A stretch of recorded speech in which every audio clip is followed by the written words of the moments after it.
Well, it's a cool, breezy day here in Central Florida, but for fans in Lakeland, they hope things get tropical very quickly. We'll find out if it happens. Stay tuned next as the Major Arena Soccer League presents the Florida Tropics as they host the Harrisburg Heat. Good afternoon, everyone, and thanks for choosing to spend a little bit of your Sunday afternoon with us here at the RP Funding Center for this MASL Eastern Division clash between the Florida Tropics, who come in 6-1, the Harrisburg Heat 0-4, looking for their first win of the season. They got kind of run out of this building Friday night, a 7-1 win by the Tropics. But as always with Florida, there's a storyline to talk about. No Drew Ruggles this game. We'll tell you why in just a moment. Joined by my friend and color commentator, Robbie Aristodemo. Robbie, 7-1 on Friday night. Really not a great effort by Harrisburg. They need to shoot, but they need to do everything better. It was kind of what we said about Utica and the Tropics. Again, just dominant with 48 shots on goal. That was the club record for most shots on goal for a home game. No, I mean, 48 shots is phenomenal to hear. Again, offensive juggernaut right now. The Tropics are moving the ball well. A lot of players are getting involved in the stat sheet, which is great to see. And they're really playing good indoor soccer. But in terms of the Harrisburg Heat, Pat Healy and company, they're going to have to figure out a way to defend five guys behind the ball, be a little bit more tough-minded, rugged, and see if they can get out in transition and score a couple of goals. And they need a way to find not only play better defense, but get much better offensively, because in their 4 losses, only 14 total goals, and that will not get it done in the indoor game. Let's take a look at the keys to the game for the Tropics and the Harrisburg as they meet on this Sunday in January. Well, we said no Drew. Will it be no problem? We'll have to find out. Rafa Alves is back in the lineup, but we talk so much about the offense, Robbie, for this Tropics team. We forget how good they are defensively, even without Drew Ruggles aboard. No, Drew Ruggles obviously one of the key contributors, both offensively and defensively. He really slows the game down, plays at his own tempo. But ultimately, if you want to win a championship, it's 5 players behind the ball. It's that defend-first mentality, and I think that's what's been getting it done as of late. And honestly, you don't really need to change much. Just keep on keeping on. Stay aggressive and push forward when the opportunity presents. Get behind the ball when you need to. Honestly, it's a formula that doesn't really need to change much, does it? No, I agree. I think Clay Roberts has done a fantastic job up to this point. 7-1. Obviously, they've had a lot of home games, so you would expect a good home record, but I think the style has been very pleasing to the eye, really getting everyone involved, moving the ball, defending well as a team, attacking well. Transitions both offensively and defensively are going great. So I think, fantastic from Clay Roberts and company. Couple of keys for Harrisburg. We're calling it Macaulay Magic. After facing 48 shots, Willie B not in goal for Harrisburg tonight. The backup, Darren McCauley, will get the call. And dominating Dom Francis is a great goal scorer. And if this Harrisburg offense is going to click, it will be Francis that will lead the way. So those are some of the keys for tonight's game. We will step aside now as Aaron Burns offers our national anthem.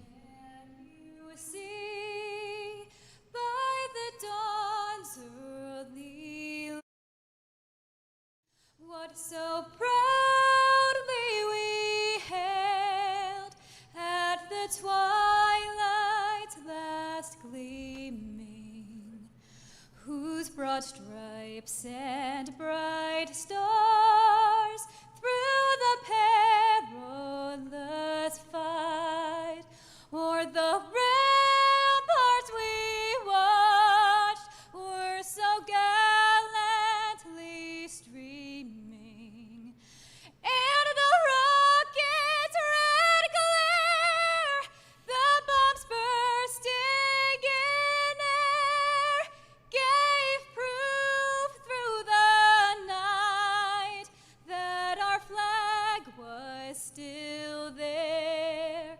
Oh, say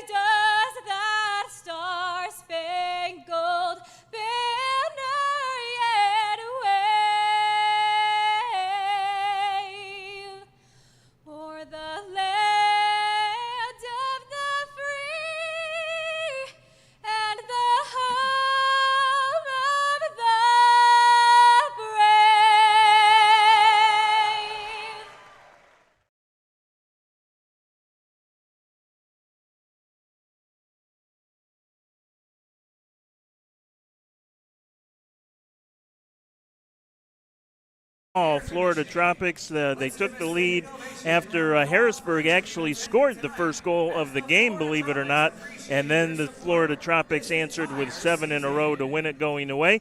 And let's take a look at on Friday night. A little bobble here early as Florida did not have a very solid wall there. It looks like it went right through the wall, possibly. Yep, sure did, right between Victor Pereiras and Zach Reggett. And then it was all Florida. A scramble in front, and Ricardo Carvalho able to knock in the loose ball to tie it. And then it was a nice back-to-back goals by Zach Reggett. This one on a power play just as it came to an end. Willie B off balance there. And then a pretty play here. Ruggles was set up. The shot was denied, but Zach Reggett was able to thread the needle, and I don't know. No, we didn't get the goal celebration that everyone was talking about. Another turnover. Guess who was lurking for that one? Bruno Enrique. And then Anthony Arrico with the nice finish made it 4-1. Goalie distribution, another great play by Hugo Silva. And this time it was the youngster Breno Oliveria getting his first ever MASL goal. Willie B gambled there and lost it, and Bruno Enrique slots it home to pour some salt in the wound, and that's how we finished up. 7-1 was the final as the Tropics improved to 6-1. We mentioned no Drew Ruggles. We'll talk about why in just a couple of minutes. No Clay Roberts either here. He continues to be under the weather, but we'll send along our best wishes from the RP Funding Center. We know Clay will be watching this afternoon. Might have the Tampa Bay Bucks game on a little screen there as well. I have to check. Last I knew the Bucks were doing well, but we'll see if they can push through to the second round of the playoffs and see if the Tropics can follow suit with a win as well. Tropics in a alternate jersey top this afternoon. This is country and camo night, so they are in their camo jerseys, and Harrisburg in the all-white this afternoon as we are underway.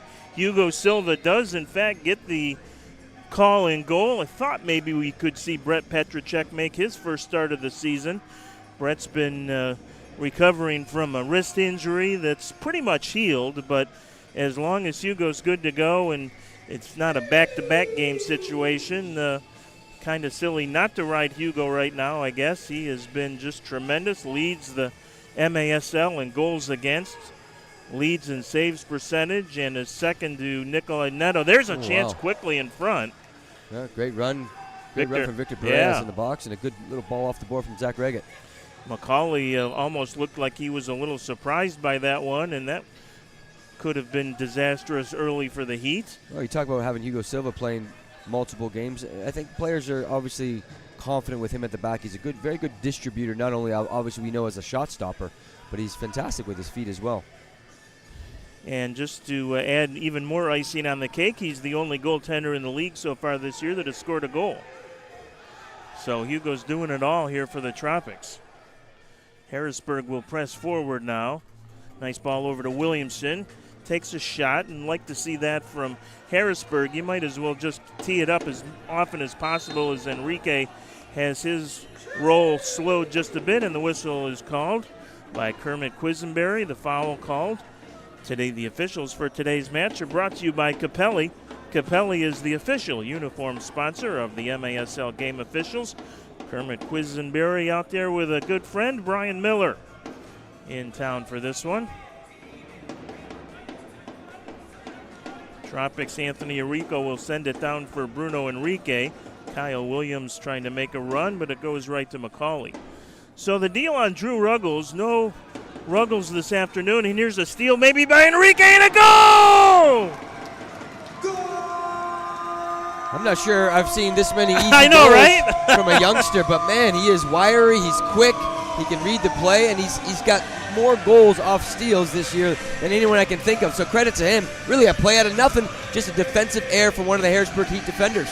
Yeah, just tremendous again by Enrique. Awareness, aggressiveness, and certainly a miscue defensively by the Harrisburg Heat as we take a look at it again. But you got to be in the position. You got to be in good position to take advantage of those miscues, and that's exactly what Bruno has been able to do. That's literally like the third or fourth goal that he has scored like that this year. And it looks like that's a little bit of a tactic as well from Clay Roberts. Is we want to press the keeper as much as we can, certainly from the keeper's right, which is forcing him to his left foot.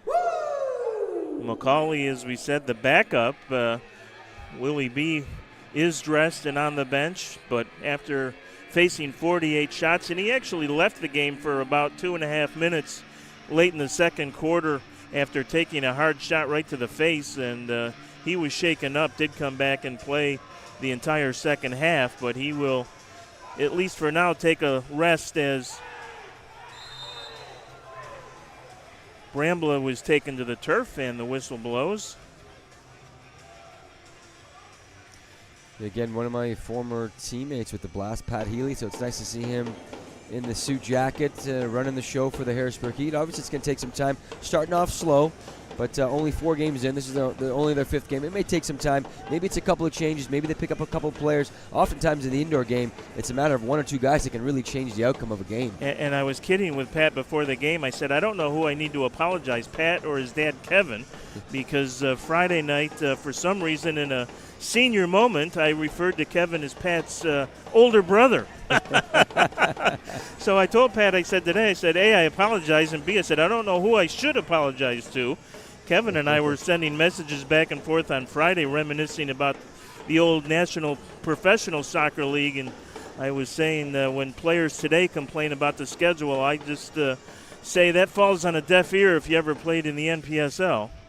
They used to play 3 and 3 on the weekends. They'd play Friday night, Saturday night, and Sunday afternoon, and not always in the same city. In fact, almost never in the same city. It was usually 1 home and 2 away games, or 2 away games, 1 home game. So if you think the guys have it tough sometimes in the MASL, and the schedule is unkind at times, no question, but there was a period for many years in this sport where it was even much worse than it is today. So we were kind of joking about that a little bit on Friday. So Kevin apologized there, but we know the Heat are in good hands. I said Friday, Robbie, they remind me a little bit of the Tampa Bay Rays. They are a team that does more with less than probably just about anybody in the league, and they will get it going. You know, Pat Healy and Kevin will find that right combination, and that franchise is in very good hands with those two at the helm. So certainly a lot of experience, and Pat Healy was always a great player, experienced, a lot of championships with the Blast. We know what Kevin Healy's done as well with the Blast, and I think that'll certainly transfer to the Heat. And again, a lot of it is payroll. What's the budget look like? We know the Tropics have some fantastic players, some well-known veterans, and I think the jury's out on what the Harrisburg Heat have. Malora trying to keep it alive, double-teamed on the near boards here. Arico finally comes out of there with it. Sandoval, good work to get it over to Vandegrift. Chad Vandegrift, as we've got an injured Harrisburg player, that's David Malore down. And it looked like a calf strain, or kind of came up limp, holding his calf. Yeah, that was a lot of physical contact on the near boards here. Malore was double teamed, and it looks like maybe an ankle or a Achilles, a calf, anywhere in that somewhere down there. That dangerous region if he pulled up limp. Yeah, never like to see that. Gives us a chance to remind fans that MASL Primetime is the home for the best highlights, interviews, and action from the MASL each week. Catch the latest episode each Friday on MASL TV with Alex B. That's Alex Baschavansky. Does a great job, and he will be busy with highlights next week. Thursday night or Friday morning when the latest edition is put out on the MASL YouTube channel, because I think for the only time this season, although I have not really perused the schedule that closely, but all 12 MASL teams in action today. So that is unusual. Yeah, that's great for the fans around the league. And again, looked like he did come off hobbling, so that could be quite a bit of a blow for Pat Healy, figuring out the big man, a good post-up player, able to kind of sustain some possession for the Heat, which is what they need right now. Monalaris steps up and takes it away from Gerger Gibson. Spent a lot of time with the St. Louis Ambush, but has family ties in the Harrisburg area, so has been with the Heat now, I think, for at least the last season or two. Of course, Harrisburg did not play last year, nor did Baltimore, Utica. All the Northeastern teams out because of the COVID pandemic, but back, and I think that is still a factor for some of those teams getting the soccer legs back under them after an absence of almost 20 months of any regular season games. So good sustained possession right now. I always like when the ball goes into Zach Reagan. Obviously, we jinxed him a little bit there, but I think the run was good from Ricardo Carvalho, and they just didn't read each other there on the exchange. Chavez loses it, and Oliverio taken down hard. Yeah, that was a potential blue card.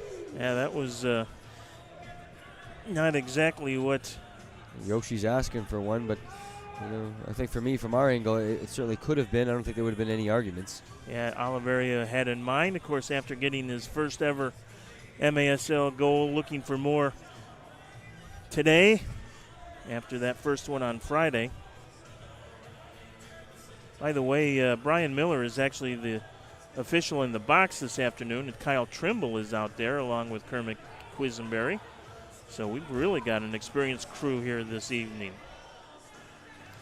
Sagging back quite a bit, Harrisburg Heat, allowing the Tropics to have full possession, rotations, line changes, and 1v1 opportunities for some of their more technical players like a Victor Parejas.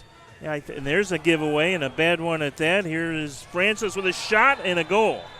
Well, there you go. Dom Francis, we said if this offense is going to get in gear, it would be Francis probably leading the way, and that's a bad giveaway for the Tropics to tie it at 1. Well, let's call it even right now, because right, that's exactly. two defender giveaways, a little bit too nonchalant both ends. Both goals suffered from just defenders being too nonchalant and not taking care of the ball.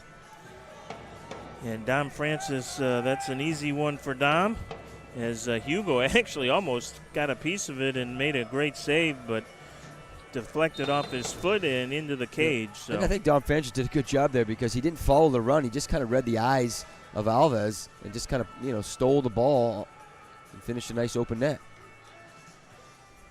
So a good start here for Harrisburg as well. Of course, they actually led Friday night 1-0 and then never hit the score sheet the rest of the way. So seems like a little more spirited effort here so far by Harrisburg this afternoon. Maybe some of that warm Florida sun has renewed their vigor. Here's Harris over the line. Down low, there's a good save by Silva. Bruno Enrique with some defense there in the corner. And J.P. Reyes going to be whistled as... Yeah, J.P. Reyes is known for getting stuck in. He's certainly not shying away from any sort of challenge. Veteran defender. Gibson was a little sneaky there with that shot from deep in the left corner that Silva got the left hand on. Dangerous spot here on a restart. Comes back out to Williamson, long shot. Maybe was looking for a deflection in front from Francis, who's got it now in front to Gibson, and he just misses. There's a rebound try. What a save. Malcolm Harris misses, still loose in there, and finally cleared away by J.P. Reyes. But Harrisburg showing its best offensive sequence of the weekend. And Clay Roberts is not going to be happy, because right now Tropics players are losing runners in the box, shots off the boards, of getting caught ball watching right now, and Hugo Silva's had to come up with 2 or 3 big saves. Yeah, I am sure Clay is yelling at his computer screen as we speak at the moment. He'll have some communication, I'm sure, with Kevin Curtin, who's behind the bench. Sometimes, Brian, these can be a little bit of a trap game. You win so easily right at home 2 days ago, and you kind of come in a little bit lethargic, nonchalant. And credit to Harrisburg for slowing that down after going down 1-0 and now kind of getting some confidence in the game. Good play by Kerstetter as Taylor Walter Bond had it in 5th gear and almost had a breakaway. Bond with it now. He'll slow it up, being watched by Cunningham. Michael Cunningham came into the weekend as the Heat's leading scorer. Was an offensive standout last year for the Rochester Lancers, who could not find an arena to play in this year, so taking the year out as Oliveria tries to create an opportunity. Can't do it. Reyes careful here. DePrima beats him, but JP recovers. Really nice recovery from JP Reyes. Good veteran play, and here comes Ricardo Carvalho, 3-on-3. Carvalho going to try some one-on-one here. Top of the arc, shot! Good save, Macaulay. Rebound by Sandoval, and that one's smothered before it ever got through. Good save by Macaulay. Here's Taylor Walter Bond. Tried to go through the 5-hole there of Elton de Oliveira, but couldn't do it. Well, that's a good 1v1 play as well from Ricardo Carvalho. Goes to his strong foot, dips his shoulder, fires it in. Yeah, but you're right, Brian. That was a fantastic save. Best so far by Darren Macaulay. Second start of the year for the young netminder. Silva will play it forward now to Oliveira. Tropics come in at 6-1. This has been a bit of an upset weekend in the MASL already. The Kansas City Comets fell from the ranks of the unbeaten Friday night on a tremendous rally by the St. Louis Ambush. Comets had taken a lead with about 5 minutes to go on a goal by Ali Sodal, a standout last year in Major Arena Soccer League 2 action for the Omaha Kings. And that could be a card against Zach Regan, and it will be. Well, you kind of saw that no festering earlier. I think Zach Regan was getting upset that he was getting bumped off the ball when he was posting up, and I think that was just a little bit of a reaction. Probably need to keep his cool there because the Harrisburg Heat defender, Harris, really wasn't going anywhere. He was going back towards his own goal. And now the Tropics are going to have to defend this man down 5 versus 4 power play for the Heat. We'll see how it all plays out in just a moment. Break in the action. It's Florida 1, Harrisburg 1. This is Soccer Night Florida on MASL TV.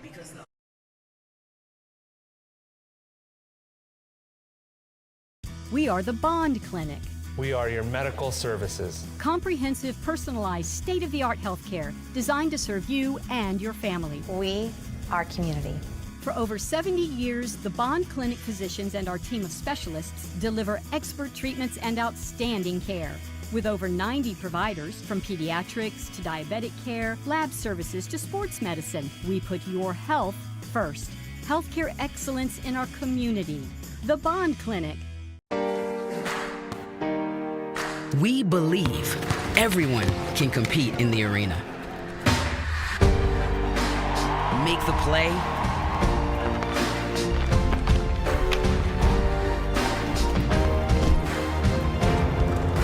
and score the winning goal. Because the heart of a champion lives in all of us.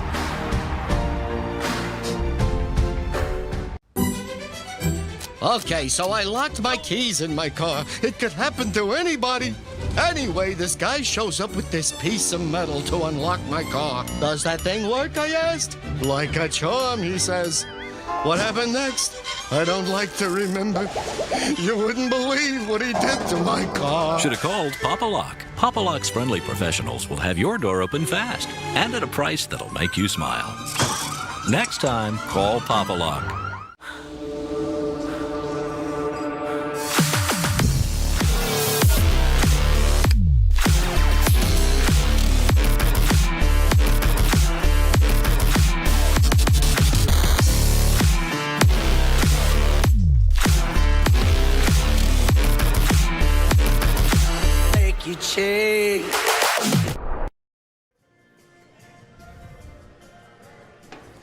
So Harrisburg will, believe it or not, be looking for their first man advantage goal all season. They are 0 for 2021 on the power play. Tropics penalty kill has been getting better. They are at 63% on the season. So we'll see if Harrisburg can convert here. Here's a wide open look down low, and the rebound try in front by Francis is knocked wide as Harris was. They got a nice compact diamond with Rico up top, Kai Williams on the right, and Sandoval on the left. You've got Chad Vandergriff manning the back by himself for any ball across the box or off the boards. And Enrico tried to clear the area, but De Oliveira stepped in front of that one. So Elton will bring it back to the yellow line here. Still lots of time in the power play, minute 14, as it rolls harmlessly to Hugo Silva. He's got Bruno Enrique coming off the bench. Bruno going to try and muscle in there, and boy, he almost did, as Danny DePrima just did recover at the last moment. Well, anytime the Tropics win the ball, they like to sub their top player of the diamond. In that case, it was Enrico.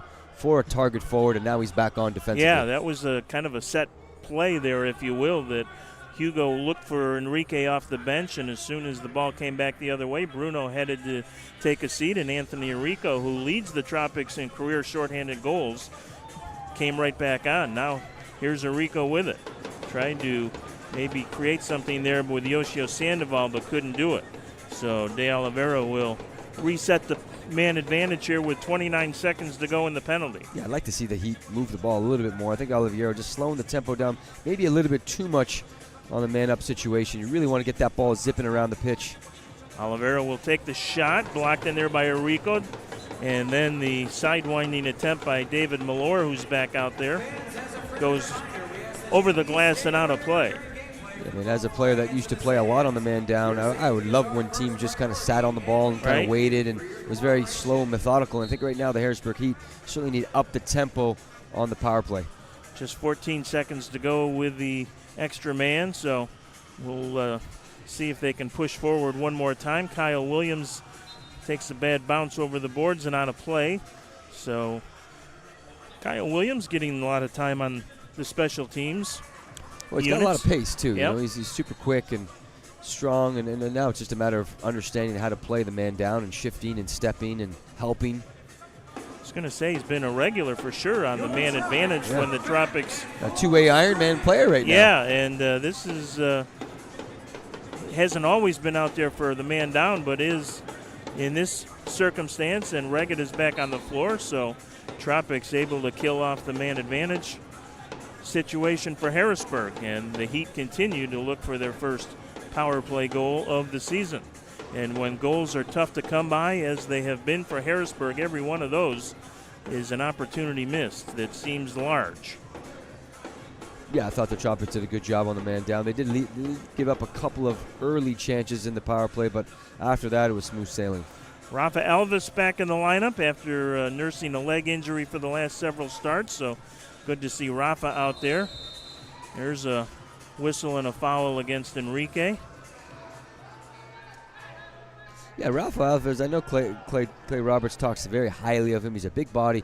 You know, certainly for, you know, when you're playing those power target forwards like a Frank Taiwu from the Ontario Fury, he may be a good matchup for him. Here's Jeremy Ortiz with a long-distance shot, and Silva was able to slap it out of there at the last second. I don't know if he got a great look at it until late, and he was able to dive to his left and make the play. Alves loses it from behind. Gibson going to battle Enrique now. Monaleras spins, and he's taken down, and there's a whistle and the foul against Harrisburg. And it's going to take Rafa a little bit of time to get his feet wet, the speed of play, the tempo of the game. He's missed a significant amount of time, and it always takes a little bit longer, certainly for a big man as well. One thing you always hear Clay Roberts talk about is it takes 2 or 3 years to really understand this game and become the kind of player you're going to become, and you've seen that with Rafa. He was really raw when he first joined the Tropics, and every year he's just gotten better and better. There's a nice run by Williamson, but poked away, and Pereiras will send it forward. Foul behind the play as Monaleras was tripped up. He's second time on the turf. He's going to be feeling the carpet burns, and you know, one of the things as an indoor player, certainly my first couple of years, is learning how to slide tackle. Because, right. You know, I wouldn't be able to shower for days after the indoor games. I can remember my soccer's days. It was really my rookie year where I really had a lot of carpet burns. You must not have been married then. Yeah, exactly. Honey, I can't shower yet again today. So here's Malor, and he fires it well wide, but Louis Brambla will track it down. Then he loses it, and it goes out of play, and this will be a restart at the top of the arc for Harrisburg. So another opportunity for the Heat. Yeah, just sloppy play. A little scoop out of bounds over the boards from Yoshi. Opportunity for the Harrisburg Heat. What type of set piece are they looking to run? I can remember Pat Healy actually spent a lot of times on the top of the box as the general, you know, in his later years. And I'll be surprised if we don't see something that might get a shot on target. Scored 113 career goals in 200 games. There is Malor, but good wall work that time by the Tropics. Anthony Enrico with the block. Taylor Walter Bond tried to get it ahead of the field to Enrico there, who was behind the Harrisburg defense, but couldn't do it. That was a much better. The integrity of that wall held where it failed the Tropics in the first quarter last. Here's a nice ball through. Shot. Oh. Great save as Kerstetter is robbed by Hugo Silva. Boy, this has been a much better first quarter here for Harrisburg this afternoon. Well, Kerstetter with a great run straight down the middle of the pitch. Good ball into the target forward. Slip pass, breakaway, great save. Reggett pushes down the defender, takes a shot as Chavez was trying to keep Reggett away from that ball, and Zach just uses his physical strength to power through, and then Reggett will be, they're going to call, no, they're not going to call Zach. It'll be against Harrisburg. So Zach creating some chaos and mayhem out there. Well, that's what he does. I was just going to say, which is exactly what he likes to do. He likes to mix it up and bang it up in the boards. Good target forward. It's another decent set-piece opportunity as well. He needs to score one today just to see what he has in mind for his latest goal celebration. Williams tried to power it through and could not, but the Tropics will keep possession. Down low to Oliveria. Didn't really hit that one very well, and McCauley is able to cover up. And not sure we actually ever finished the Drew Ruggles story, the red card suspension. It came yesterday from the MASL disciplinary committee. There was nothing that happened during the game, but apparently in that game Friday at some point, as Williams is taken off the ball briefly, Drew Ruggles made an obscene gesture towards the Harrisburg bench. It was caught on the broadcast and reviewed by the disciplinary committee, which came to a unanimous conclusion, according to the league, that Drew Ruggles should sit a game for that transgression. Reggett off the boards had Pereiras making a run through the box, but Victor not at the right angle to get that one. Yeah, and I think the Tropics will miss Drew because he's really a field general, calms things down. We both know that he loves a little extracurricular. And I think that's one thing that, as a coach you love, but at the same time it may get you in a little bit of trouble, whether it's a 5-minute yellow card, maybe it's in this case a 1-game suspension, but you do love his intensity and tenacity that he brings to the table. Final push forward here for Harrisburg in the first quarter. As we said, been a much better 15 minutes for the Heat. Pat Healy going to be pleased with what's transpired so far. And we'll see. It's the kind of moment where not having your leader and Clay Roberts might be a little bit of a factor when you come out and are a little flatter than perhaps you expect. And well, I think we both probably assume that this may be a bit of a flat first half. Pereiras tried to get it over to Ricardo Carvalho, couldn't do it. Harrisburg maybe enough time to get a scoring chance, but not with playing it back to the midfield area, and the long ball in from Danny DePrima is corralled by Hugo Silva anyway, who actually was tested much more severely in that first quarter than his counterpart Darian McCauley. We'll see if the second has more of the same or if the Tropics can ratchet up the intensity a level or two. We head to the second quarter. The score, Harrisburg 1, the Florida Tropics 1. This is Soccer Night Florida and the Florida Tropics.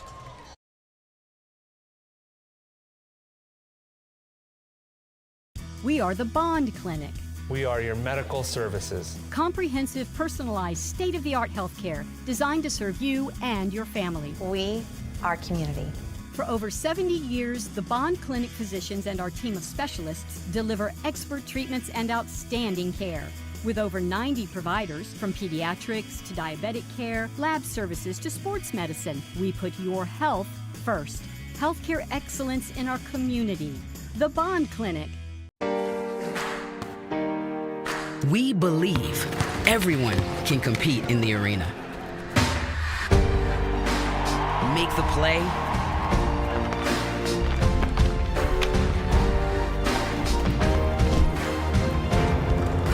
and score the winning goal.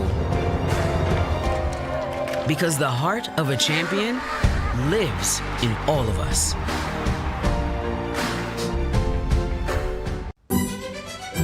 Okay, so I locked my keys in my car. It could happen to anybody. Anyway, this guy shows up with this piece of metal to unlock my car. Does that thing work, I asked? Like a charm, he says. What happened next? I don't like to remember.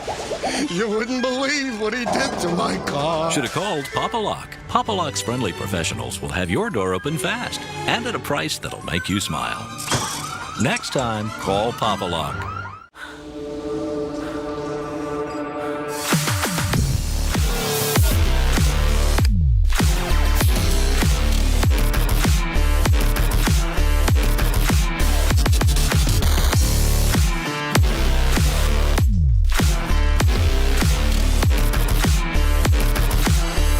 Shake. 1-1 our score as we head to the second quarter. The official match ball of the MASL is designed and produced by Flight. Expertly designed for the indoor game, Flight is the premier partner of choice. Flight, challenge everything. Well, the Harrisburg Heat up to the challenge in the first 15 minutes. They had 9 shots on goal, which is an onslaught for them. They only had 19 the entire game on Friday. Well, credit to them. They've bounced back from that, I would say, embarrassing 7-1 loss, 48 shots against as well. So I think they've come out with a little bit more pride. And, credit to them in the first quarter. Conversely, with the Tropics, energy was down a little bit for me. Hugo Silva has had to come up quite big in that first quarter. So I would anticipate the second quarter a little bit quicker, a little bit sharper from the Tropics. Yeah, definitely some defensive lapses that we're not used to seeing, at least that many in that short a period of time for this Tropics team. And we pointed out, you mentioned, Robbie, that loss of Drew Ruggles for the game might be even a little more significant than we realize, because he has a way of, with his calm and cool demeanor out there, to take a very dangerous situation and diffuse it very quickly. And not sure there's anyone on the Tropics defense right now that has that kind of approach. There's a shot by Carvalho, and he sends that one 2/3 of the way to Nakati. Yeah, that was really a play out of nothing. Monolera just dumps it into the boards. Alves dummies it off the boards, and it comes perfectly to Carvalho's left foot. Skies it over. So we are now in the 7th game of the season. The Tropics, of course, one of the best offensive teams in the league, still have not scored a restart goal this year. Nothing from the top of the arc, nothing from the corner kicks. I mean, it's almost crazy to think that you're 7 games in, you're leading the league basically in a lot of the offensive team categories, and yet every single goal has come as a run-of-play goal. Yeah, that's amazing. I mean, I think once they start clicking on all cylinders, they're right. Be I mean, a real offensive juggernaut. What happens when you add a couple of those a game, which very often you'll see. Yeah, those are the ones you really want, the freebies, so to speak. Kind of deflates the opposition. Kyle Williams looking for some space. Leaves it over for J.P. Reyes, who took a shot from distance that McCauley made an easy save on. Reyes trying to settle the bouncing ball deep in the corner now, being watched by Gibson. Silva will come out of there with it. Gets it ahead for Reggett. Reggett turns. He's got a couple of players making a run, but Kerstetter and Williamson did a good job getting back for Harrisburg to deny the transition moment there for Florida. And I'd like to see Victor. Again, I know he's shortening his shifts right now. It looks like the midfield three is really getting in and out, but he hasn't been on the ball as much as I'd like him to be on the ball, the captain for the Tropics. Monolera sends halfway to Mechanicsburg, that one. So it'll be a restart here for Harrisburg and McCauley. It's been interesting to watch the timeout situations and in between quarter to see who's doing the talking for the Tropics. Chance now in front perhaps as Monolera's on the run didn't take the shot as Ben Espinal, number 18, comes out for, I believe, his first shift of the game. Comes back to Vandergriff, leaves it for Oliveria. Monolera's nice ball through to Chad. Vandergriff down low, will send it back up top. This is where I'd like to see Oliveira sub. You got full possession. This is a great time to get some fresh legs within your possession, because now what you're doing is you're bringing on a guy like a Victor Perez, and now he has to defend, and you see him coming in the middle. Now he's, as opposed to getting him on the ball offensively, right, now he's on the field defensively. We mentioned a very busy night in the MASL, afternoon and evening, with all 12 teams in action. can update you on a couple of the scores. Games already well underway. In fact, down in Dallas, they moved up their start time because of the Dallas Cowboys home playoff game later today. It's unfortunate. Unfortunate Yeah, handball right. off the boards. Dangerous set piece for Harrisburg Heat. So the Wave and the Sidekicks with a good one going. It's 6-5 Milwaukee. Sidekicks looking to continue their early season success after the coaching change. And another very good matchup in the Eastern Division this afternoon. Baltimore leading Utica 5-4 up in Utica. So 2 nail-biters underway, and this one has the earmarks of perhaps being one as well, as Harrisburg has been much better here this afternoon. And Sandoval with a great block. Again, quiet, unsung hero for me. Last couple of games he's been a really good, solid defender, really coming into his own as not only a help defender, but a great individual defender as well. Whistle away from the ball and goes against Harrisburg. So that is just early in the fourth quarter down at Allen, Texas for the Sidekicks. So a lot of soccer still to go there as Milwaukee looks for its second win of the weekend after beating Chihuahua Friday night. Mentioned there were a couple of upsets. Kansas City losing to St. Louis, which was certainly a bit of a surprise, although St. Louis is a good team. And kind of an any given Sunday scenario there is ball off the boards in front. Doesn't result in an opportunity for the Tropics, but they keep possession. Pereira's shot save. Rebound! Oh, for some reason, Taylor Walter Bond couldn't get it teed up. He had McCauley down and out of the play and unfortunately was not able to pull the trigger. The other upset Friday was Dallas defeating the Baltimore Blast. You mentioned the Sidekicks playing well. Carvalho trying to create an angle, and just not a great angle. Too many guys surrounding the ball. Robert Williamson doing a nice job defensively. Sandoval gets it to Carvalho. This is where I'd like the Tropics to kind of get a little bit better and recognize when to change, when to sub, get guys off. Pereira's still out there. He's got some room. Pulls the trigger with the right foot that time. Boy, he had a beauty here the other night with that right foot. Just a laser shot to the far post. Just as well struck and as well placed as any goal you'll ever see. Well, he does certainly have some accuracy. Now you got Rico coming in again. I like that sub now. Victor Perez goes off, keeps the legs fresh. Rico will control along the far boards. Goes one-on-one against Malore. Gets by him briefly. David, though, recovers, and then he's taken down near the boards. No blue card, but it will be a foul against the Tropics. Yeah, I think Ricardo's going to want that one back because Harrisburg Heat were really pinned in for a significant amount of time, and that's kind of a little bit of a bailout because there was nowhere to go. I'm going to guess that Utica and Baltimore are in the fourth quarter this afternoon as well, maybe fairly deep into that fourth quarter, so Blast looking to recover from their loss down in Dallas on Friday night, and Utica looking to kind of get well, you love to see all the parity. A badly needed win. Yeah. Games are close, and this is what you want. If you're commissioner of the MASL, you love to see the competition in the close games. Yeah, obviously, not the 2 days ago with the Heat and Tropics, but so far today. Yeah, absolutely today. Heat have been every bit as good as the Tropics. Yeah, they've got about 5 minutes left up in Utica, so the home team will need a rally to get their third win of the year. Kyle Williams looking for his first goal of the season. There's a takedown and no blue card as Reggett took a heavy spill, but it will be the equivalent of a corner kick here. Victor Pereira's on the ball. Always a threat if you're on the ball that you want to at least show that you want to hit that ball into the top corner just like that. Yeah, he thought about top it. uprights. He wanted to do it and did not.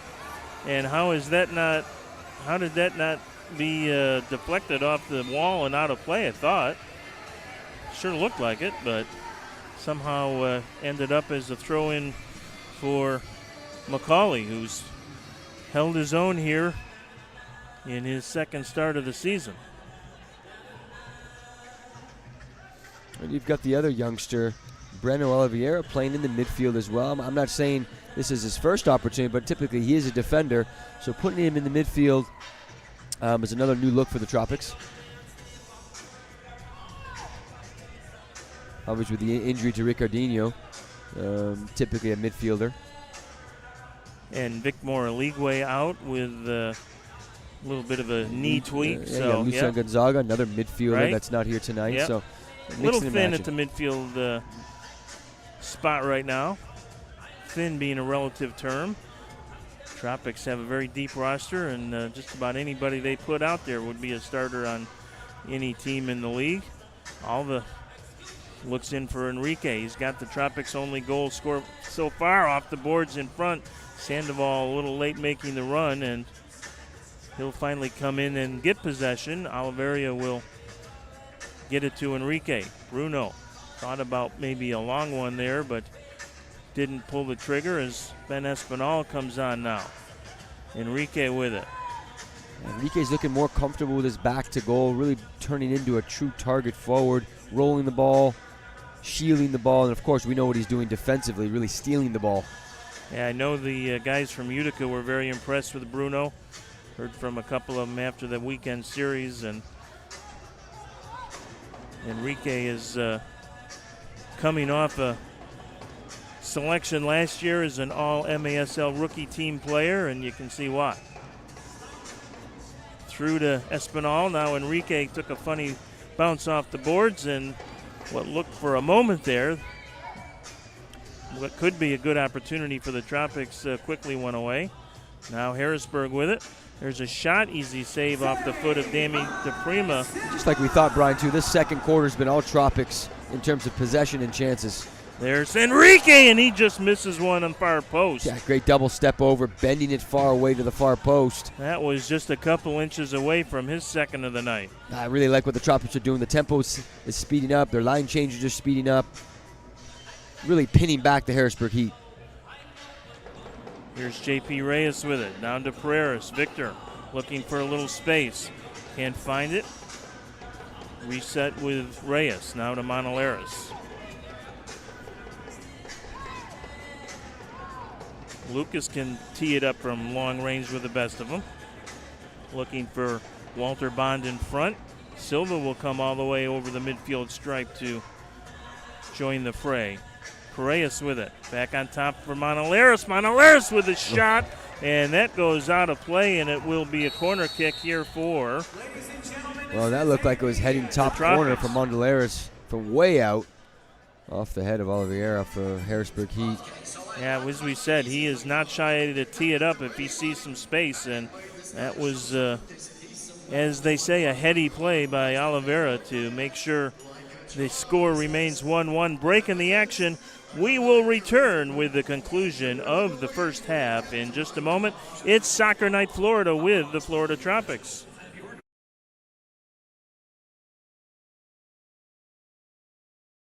We are the Bond Clinic. We are your medical services. Comprehensive, personalized, state-of-the-art healthcare designed to serve you and your family. We are community. For over 70 years, the Bond Clinic physicians and our team of specialists deliver expert treatments and outstanding care. With over 90 providers, from pediatrics to diabetic care, lab services to sports medicine, we put your health first. Healthcare excellence in our community. The Bond Clinic. We believe everyone can compete in the arena. Make the play,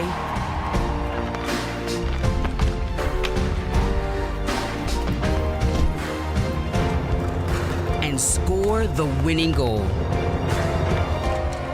Because the heart of a champion lives in all of us.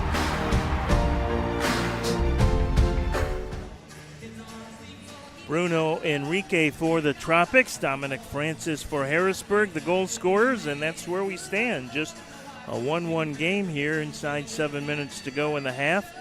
Florida still out shooting Harrisburg, but only by a slim margin of 14-12. As Florida will get a corner kick chance here. Ricardo Carvalho looks like he will be the man to make the decision on where to put it. He's got Taylor Walter Bond and Victor Pereras in the box. Rafa Alves and Lucas Manolares, two defenders with cannon shots out near the yellow line. They may just play one out to Rafa and see if he can just bury one in the back of the net. Yeah, certainly. It looks like Harrisburg keep playing man-to-man on the corner. They will send it out to Alvis, and he did try and bury it. Gets another one away. McCauley got a piece of it. Rebound chip by Pereira. Bicycle kick, goal!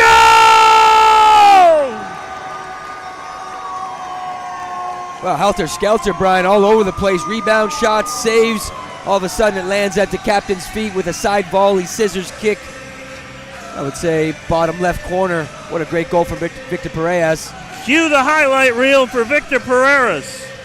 What a finish, and the Tropics lead it 2-1 on that scramble, and Victor Perez stayed with it. Here's the replay.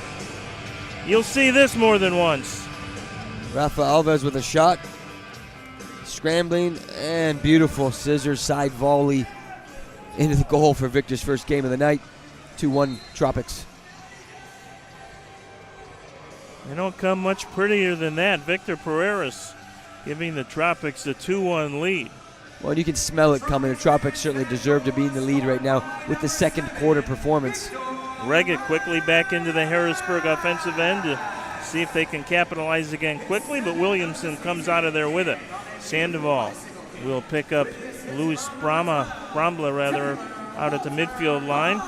Sandoval a little bit shaken up, but he'll stay out there.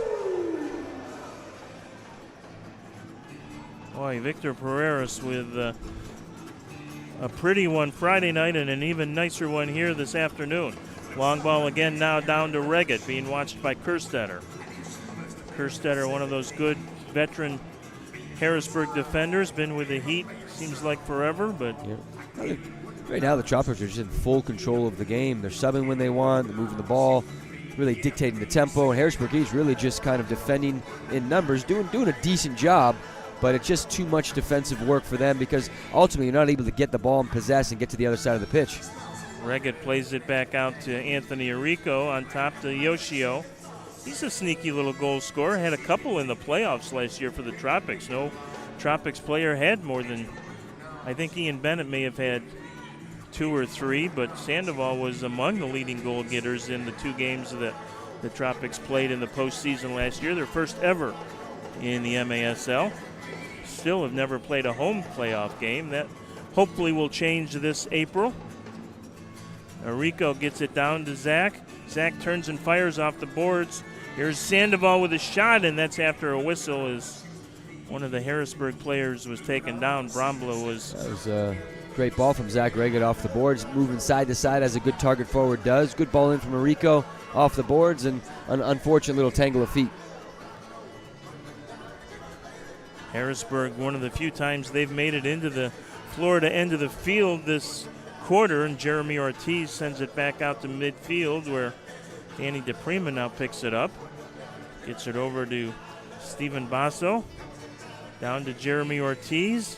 As we mentioned Friday, doing some double duty this indoor season. He's also the head coach of the Philadelphia Spartans in the Major Arena Soccer League 3. Their schedule, a little havoc wreaked on that today with that storm heading up the coast this afternoon. I know the Heat a little worried about whether or not they'll get home tonight. They're scheduled to fly out this evening after the game, and we'll see if Mother Nature might have some different ideas. Although, what's the worst that can happen, right? You get another day in Florida, right? Another day in Tampa area, beautiful. Although it is a little bit cold and windy today. But yeah, it was 67 on my car thermometer when I came in. So there's a save by McCauley on the short side. Rebound just misses by Olivero. Yeah, and Olivero is always a little bit of a lively player, young rookie. Yep. Here's Monaleras, tries to sneak one in short side, can't do it. Enrique will keep it alive, and bang it off a Harrisburg player. So a restart moment now for Florida at the top of the arc. Well, you said it. Let's see if we can get the jinx off the Tropics. My goodness. Back with a top of the box goal. And again, for me, sometimes the simpler the better. Overload aside, or that. Go! Or that. 2 on the night. I just said the simpler the better. And Victor Perez tees it up. Doesn't even look to pass. Top right corner. 2 on the night for the captain. Yeah, just let one of the best finishers in all of indoor soccer have at it. And Victor Pereira's has got 2 gorgeous goals here in the space of the last couple of minutes. Well, I'm not sure what head coach Pat Healy is talking to his players about. Obviously disappointed given the top of the arc, but I think the jinx is off the back for the Tropics. Finally a restart goal, and the captain takes it upon himself to say, listen, I'm going to handle this myself. Good gravy, Marie. That was a rocket. I mean, that just about took the net down. No chance at all for McCauley. And just like that, after the Heat had kept it close here for most of the first half, the Tropics with a couple of quick ones, or more specifically, Victor Pereira's with a couple of quick ones. Yeah, the game was just quicker for the Tropics in this second quarter. Really, the lethargic first quarter. And part of it might have been the Heat coming out a little bit harder, a little bit more ambition. But right now, the second quarter is all Tropics. And I think your point is well taken about all the possession the Tropics have had here. I mean, sooner or later, that's going to pay off. Yeah, it's going to wear them down significantly. And that's exactly what we've seen here. Still 3 minutes to go. That's why it's so critical to have good line changes and players that are very unselfish, getting out there for 60 seconds at time. Sometimes even 40, 45 seconds, a great shift, because what it does is it pins players back. Just got a text from Coach Clay Roberts. He said exactly what I told him to do. Exactly. Clay Roberts is probably beating his head down there. What kind of set piece do we got to do? What kind of rotations and interchanging? That's great. You know what? Just tee it up yourself, Victor, and have at it. And the funniest part of that is it's probably exactly right. Probably the last time out, Clay was on the phone saying, hey, next time we get a chance, Victor, it's yours. Walter Bond with it. Good play by J.P. Reyes there. Yeah, a little bit fortunate there. The balance. Robles almost stole it and would have had nothing but green turf in front of him for 2/3 of the field. But Reyes, good veteran defender, did not lose his composure and was able to recover. Kyle Williams, he's the next guy we got to get going. Williams, the second leading scorer for the Kansas City Comets a couple of years ago, and just got a feeling once he gets one, he's going to get like 3 or 4. He's a good goal scorer. Taylor Walter Bond, who's been really good for the Tropics.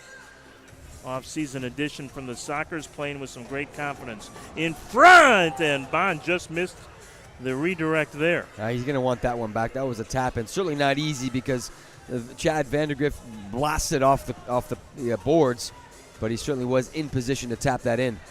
Takeaway by Kyle Williams, and that's a little bit of a ticky-tack call, but nonetheless, Harrisburg will say thank you and make a wholesale change. Yeah, they're going to need that. They're blowing wind right now, exhausted, defending for too long right now. Not enough possession of the ball.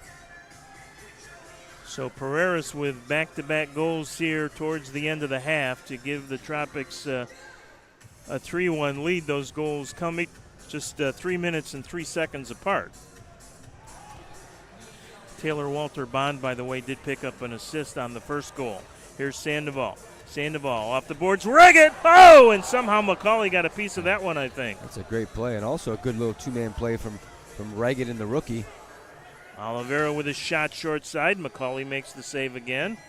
This game's starting to take on the earmarks of what we saw Friday night. We've seen some good things from both rookies, and also Espinal as well, playing as a second forward for Clay Roberts. Good movement off the ball. Good combination play with Zach Reggett as well. Both Espinal and Bruno Enrique played for Clay Roberts, who is also, of course, the head coach at nearby Southeastern University. So he knows their talents well and has shown a great deal of confidence in both the young players this year. Yeah, not everything translates to the indoor game as well. You can be a fantastic outdoor player and really struggle in the indoor game. There's a lot of man-to-man marking, movement off the ball. Here's Pereiras looking for a natural hat trick, bangs it off the boards rather in front, and Espinal not there, not quite at the right angle, and McCauley was able to cover up, and Harrisburg will perhaps get one more chance here. We'll be just as happy to make sure they don't give up a late one, and now they will have a chance to push into the offensive third on the foul call. Harris will leave it for Kerstetter. Williamson at the yellow line, going to leave it instead for Ortiz, who takes a shot, just misses. Williamson with a rebound, and Hugo, I think, got a piece of that one, although it might have been a little wide short side, and then Ortiz going to be called for the push. Yeah, no time save left, really, to less than a second left, so the Tropics won't get an opportunity here. But Victor Pereiras with a couple of beautiful goals, one the scissors kick, and then Hallelujah, the restart from the top of the arc. And that's how we will head to intermission, with the Florida Tropics on top by a score of 3-1. But that is only the half of it here at the RP Funding Center. The more to come sign is up. We'll talk all about it. We'll take a look for sure at those two great highlight goals by Victor Pereiras when we return for the Do Amici halftime report on Soccer Night Florida with the Florida Tropics.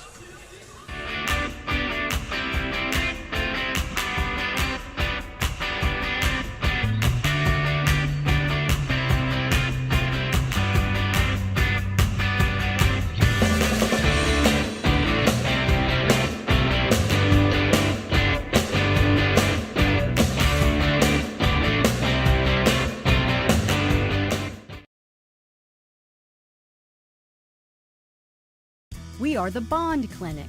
We are your medical services. Comprehensive, personalized, state-of-the-art healthcare designed to serve you and your family. We are community. For over 70 years, the Bond Clinic physicians and our team of specialists deliver expert treatments and outstanding care. With over 90 providers, from pediatrics to diabetic care, lab services to sports medicine, we put your health first. Healthcare excellence in our community. The Bond Clinic. We believe everyone can compete in the arena. Make the play,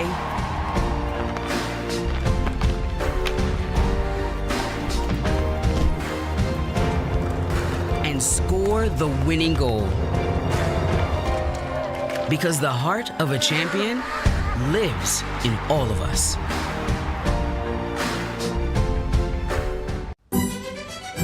Okay, so I locked my keys in my car. It could happen to anybody. Anyway, this guy shows up with this piece of metal to unlock my car. Does that thing work, I asked? Like a charm, he says. What happened next? I don't like to remember.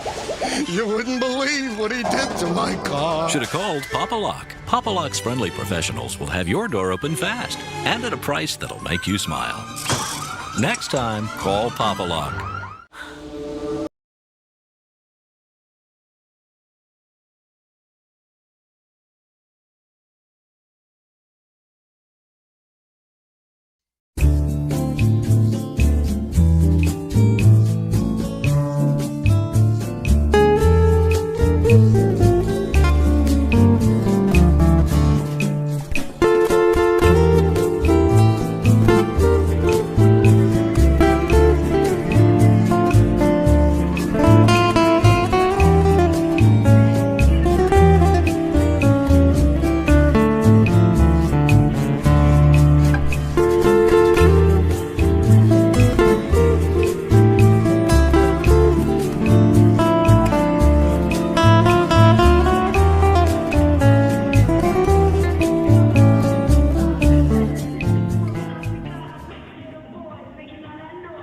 Halftime here at the RP Funding Center in Lakeland, and it was the Victor Pereiras show.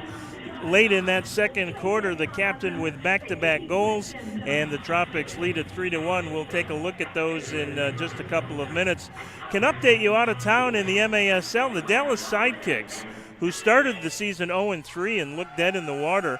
They replaced their head coach, and Dallas all of a sudden has 5 wins now on the season. They scored twice in the final 75 seconds of that game to stun the Milwaukee Wave down in Texas 7-6 this afternoon. So hats off to the Dallas Sidekicks, and that's notable mainly because it's Dallas that will be here in Lakeland next Friday and Sunday for a pair of games. And a month ago it looked like those were easy wins on the schedule, and all of a sudden the Dallas Sidekicks come in with as much momentum and confidence as any team in the league, beating Milwaukee this afternoon 7-6.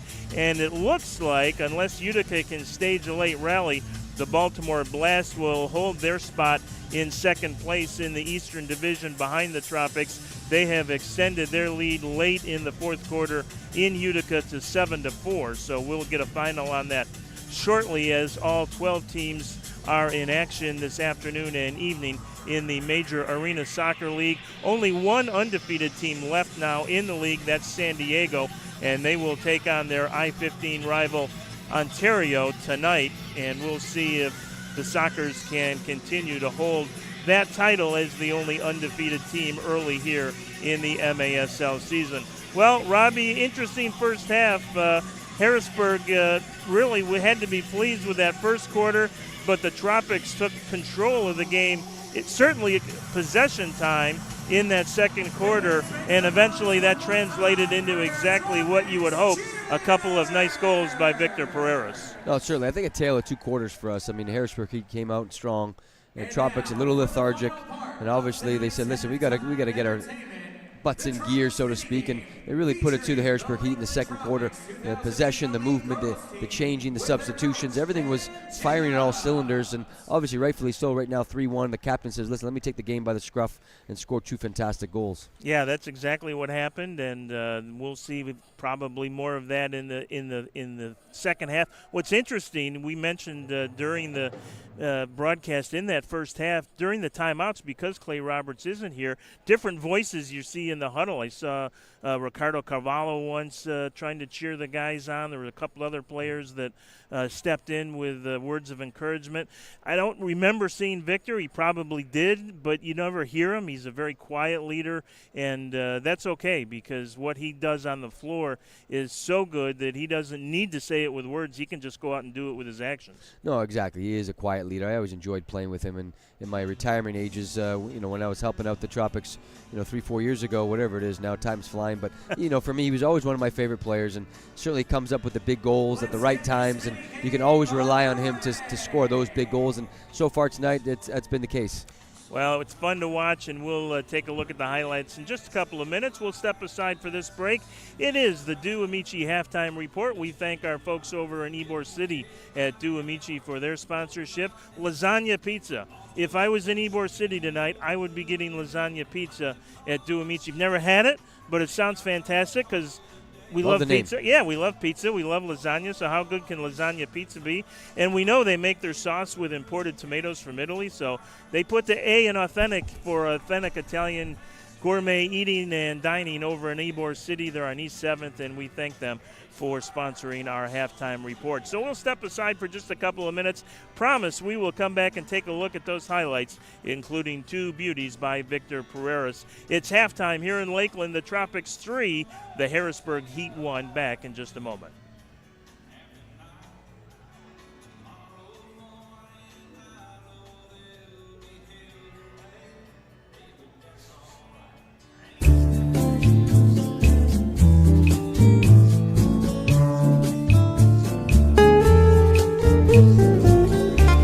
I saw that. You can buy that online. I saw it.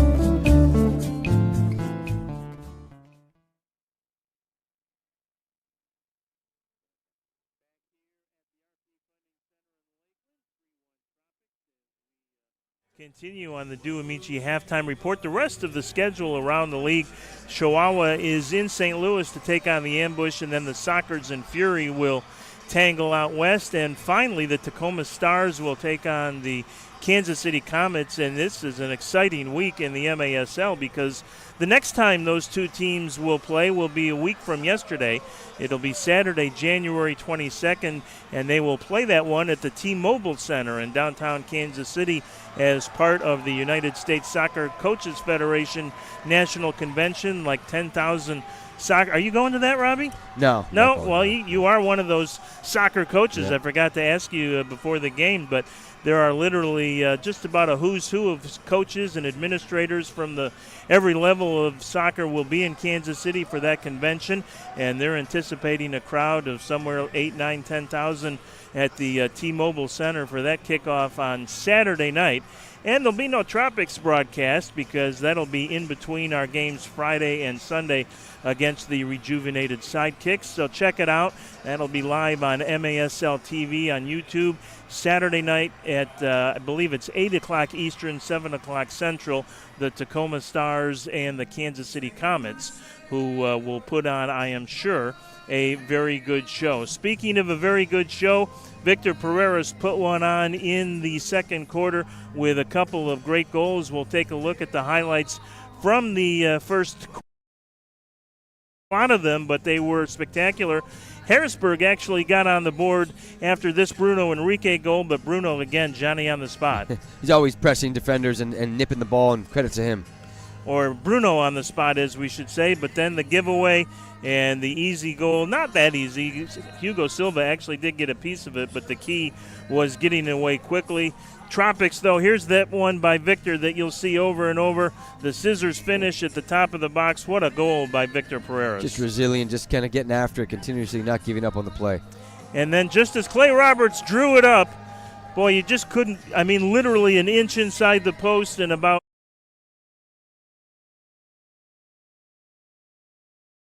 literally the first restart goal the Tropics have had, legitimate restart goal. I say legitimate because Rafa Alves technically had a restart goal up in Utica very early in the season, as he actually took it from out near the yellow line right along the boards, and it deflected directly off a Utica defender and into the Utica goal. So it really wasn't, technically a restart goal, but that one was a beauty by Victor, and maybe that will set the stage for more to come, not only in the second half here tonight, but later on as we continue in this MASL season. The Tropics at home for 3 more starts after this game. Dallas in town next Friday and Sunday, and then the St. Louis Ambush, who knocked Kansas City off on Friday night, will be in to conclude the homestand on the 30th of January. Just 3 games in the entire month of February. Kind of an unusual schedule, as the Tropics will have a lot of downtime, including that first weekend off in February, and then 10 games literally over the final 5 weeks of the regular season to finish it out. And so the Tropics keeping some guys out of the lineup this weekend, and they've kind of rotated players in and out to make sure that they have as fresh legs as possible for that run in March. The score here in Lakeland right now, Florida 3 and Harrisburg 1. We'll be back and set the stage for the third quarter. You are watching the Duamici Halftime Report on Soccer Night Florida with the Florida Tropics.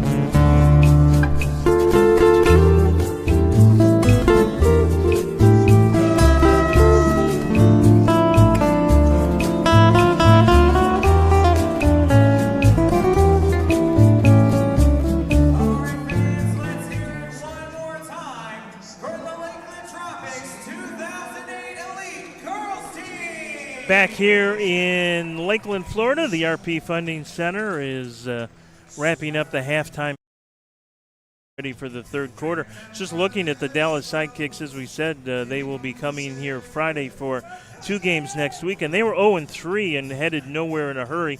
Don't really know the backstory. Maybe we'll find out this coming weekend when the D'Souza, who's a really good player, was named the Sidekicks head coach in the offseason and put the team together, and just did not work for whatever reason, philosophically or otherwise. And so Ricardinho went behind the bench. Somebody you know, Robbie, right? Ricardinho, not an old-timer, but a guy that played a few games here in Florida as well. And, boy, what a move it's been, because since then, all Dallas has done is go 5-1, including a win over Baltimore on Friday night and a win over Milwaukee this afternoon. That's pretty heady company. So the Sidekicks will come in this weekend with full confidence, and if they didn't have the Tropics' attention beforehand, they do now. And Utica, in fact, has dropped that game against Baltimore up in upstate New York. Now the final there, 8-4. So things shaking up a little bit, and I guess, Robbie, sometimes coaching can matter. I mean, you look at what's happened in Dallas, and they just were not playing well out of the gate, and Ricardinho has them not only playing well, but beating the big boys in the MASL. Yeah, certainly, and who knows what exactly transpired there, but right now Dallas Sidekicks are playing well. They're playing with confidence, so you're right. Sometimes the coaching change does give a little bit of spark to the players, and everyone plays 10-15% better, and all of a sudden results are coming their way. And maybe before that 0-3, they weren't playing as bad. It was just going to take some time. I mean, it's early days, new coaching over there with the Sidekicks early on. I know it was Pablo Silva was the head coach. Thank you. I actually used to play with in Baltimore, and great player, great futsal player as well. I just think he didn't give the proper timing, obviously, only 3 games in, so I'm sure there was other things behind the doors that we just don't know about. Yeah, and it's unfortunate, obviously, for the people that were directly involved in that, but it's worked out well for the Sidekicks, and they will come in guns a-blazing Friday night here in Lakeland. But we've got plenty of business to conduct as we get ready to start the third quarter, as the teams are back on the floor, and we'll kick things off with the Tropics leading it by a 3-1 count. The Tropics getting the first goal of the game from Bruno Enrique. Dom Francis returning the favor on a bad Tropics giveaway, tied it at 1, and then Victor Pereira is able to convert those 2 chances, including really the goal of the year perhaps for the Tropics, maybe the 2 goals of the year given the circumstance, with the scissors kick finish in front of Darian McCauley, and then the great strike from the top of the arc to get a restart goal.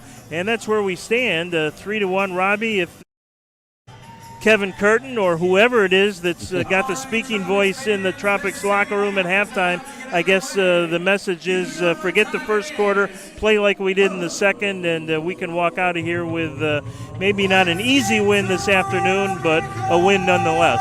No, I agree, Brian. I think continue doing what you're doing in the second quarter. I like the line changes. I like the tempo, the speed of play, the possession, and obviously a lot of opportunities on goal. And it looks like Clay Roberts are always looking to find Zach Reggett or the target forward for the Tropics and have guys run off the ball, bang balls off the boards, and it's been a great second quarter for the Tropics. Once again, thanks to Do Amici Restaurant, East 7th Street in Ybor for their sponsorship. As Hugo Silva has to make a stop right out of the gate. See if Harrisburg comes out with that same pep in the step they had in the first 15 minutes. Yeah, they're certainly going to have to change a little bit of tactics in terms of what Pat Healy wants. You want to step up a little bit higher, force the Tropics to maybe create some turnovers, and ultimately you have to have a little bit more possession of the ball. Ricardo Carvalho with it. Loses it. Francis tried to track it down, but Monaleris beat him to the spot. Ricardo Carvalho with it. Tried to set up Reggett. No handball called there. Tropics wanted one. Monaleris will step forward. Pereiras couldn't control it. Carvalho will bang over there with Williamson. Now Reggett picks it up. He has his shot blocked. Pereiras collects the rebound. Gets it into Reggett. Reggett shot. Goal! What a beautiful assist from Victor Pereira as he's laughing. Obviously that wasn't meant to be, but redeflection play off Victor's shot. Right into the path of Zach Reggett. Opportunistic. Good finish under the keeper's hands. Yeah, a little unfortunate if you're a Heat fan, because it looked like they might have the opportunity to get it out of their end, and all of a sudden Victor Pereiras pushes it ahead to Zach Reggett, who had snuck in behind the defense. And boy, that's a goal that might set a tone here in the second half. We'll see just a minute and 2 seconds in.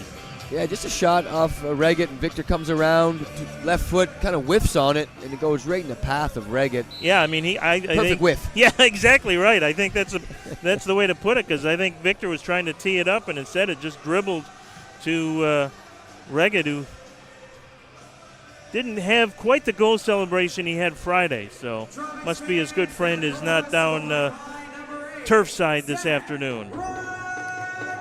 We'll have to work on that. Here's a giveaway again for Harrisburg making the counter at Chavez.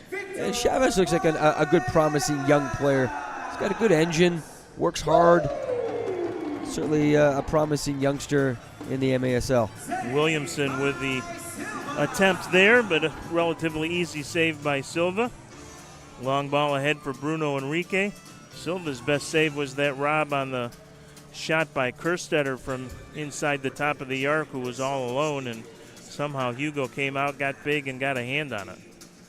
Again, more of the same right now in the third quarter. Just a lot of possession, moving the ball side to side. Harrisburg just sitting in, 5 guys behind the ball, looking to counter.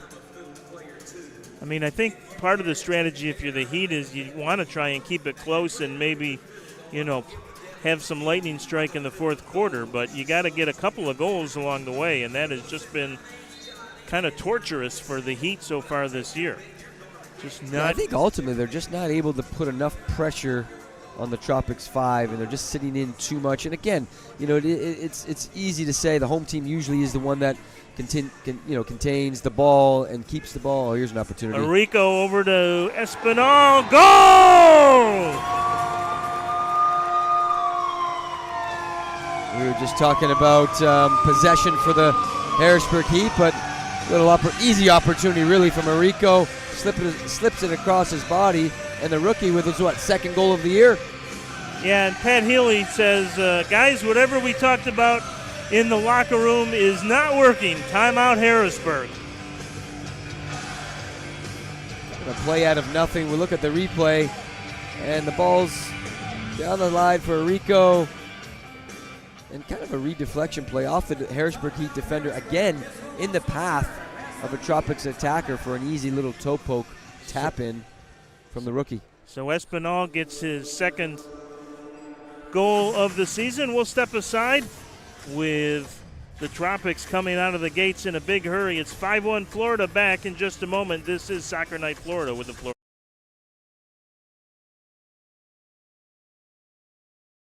We are the Bond Clinic. We are your medical services. Comprehensive, personalized, state-of-the-art healthcare designed to serve you and your family. We are community. For over 70 years, the Bond Clinic physicians and our team of specialists deliver expert treatments and outstanding care. With over 90 providers, from pediatrics to diabetic care, lab services to sports medicine, we put your health first. Healthcare excellence in our community. The Bond Clinic. We believe everyone can compete in the arena. Make the play,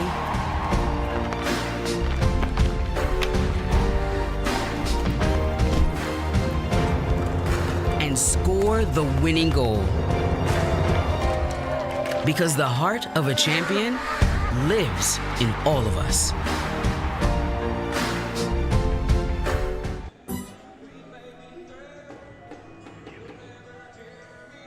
Goals 86 seconds apart by Espinal and Zach Reggett, and all of a sudden the 3-1 lead is 5-1, 2.5 minutes into the third quarter. Yeah, two kind of goals that you're not going to write home about, but a goal is a goal in the indoor game, and certainly Pat Healy is going to be pretty upset about the way his team is defending and giving up easy chances. Yeah, and a little bit unlucky, especially on that first one, but yeah, that was a whiff on Victor Parejas, but again, Victor's in the right position to take that shot. And honestly, if I'm Harrisburg at this point, I'm just throwing the playbook out and letting it all hang out here for the next 5 or 10 minutes and see if maybe you can get a couple of goals to get yourself back in it, because I think they're probably looking at some changes. I mean, right now things aren't clicking for Harrisburg. It is still early days. Yeah, they're going to get it right. I mean, there is talent on this roster, and as we said, if Kevin and Pat Healy are in charge, they're going to find an answer. Don't know what the solution is yet at this point, like you said, Robbie, but could be a combination of little things, but they'll find it. Yeah, and I think right now, just from watching the game, this is the first time for me seeing the Harrisburg Heat play.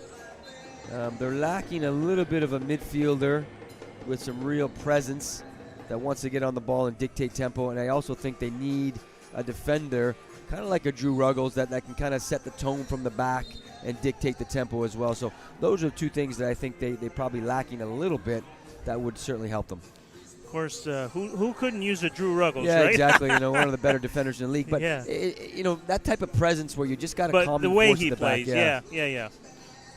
I get your point. Just making a little difficult. fun. Yeah, difficult to find a Drew Ruggles. Yeah. He's such an experienced defender. MASL Defender of the Year 2 years ago, and not playing tonight after taking a 1-game suspension on a disciplinary violation Friday night. But so far the Tropics haven't missed his presence a great deal. It seemed like they did early. Harrisburg really played well in the first quarter this afternoon, by far their best quarter of the weekend doubleheader, but the Tropics kind of use a basketball term, took the air out of the ball in the second quarter, kept a lot of possession, made Harrisburg chase, and Victor Pereras was finally able to make that strategy pay off with a couple of goals late in that half, and now the Tropics have continued to pour it on here early in the third. A nice little sequence from Harrisburg, moving the ball a little bit quicker, getting their line changes, trying to speed up the tempo. And again, it's about the journey of the year. A lot of young players on this roster, how to adapt and acclimate to the indoor game. Gibson will lay it back to Kerstetter. Part of the reason it's been such a frustrating start for Harrisburg is in 2 of their first 3 losses coming in this weekend, they had leads of 4-1 in the second half of 2 of those games. Here's a nice ball through and a goal. Cunningham will get the goal on a pretty feed from Malcolm Harris. Yeah, just a kind of a lost track. I think JP Reyes is pointing to his chest and listen, that was my fault. I lost the tracker, lost my runner. Easy back post tap-in. And you don't hear that enough in the indoor game. Back post tap-in is what you're looking for. But we'll get the replay. And it looks like just a change of the point of attack. And JP Reyes just lost his man back post. Good run, good finish, good ball from Harris. Little confidence boost for the Harrisburg Heat. Yeah, that's exactly what they needed to try and keep this one a little bit close. And perhaps make a run in the fourth quarter. Actually, said it was Cunningham. It was Dominic Francis getting his second, so he's got both for Harrisburg. Well, and he's certainly a talent. He's got some wheels. He gets in behind. He makes runs off the ball.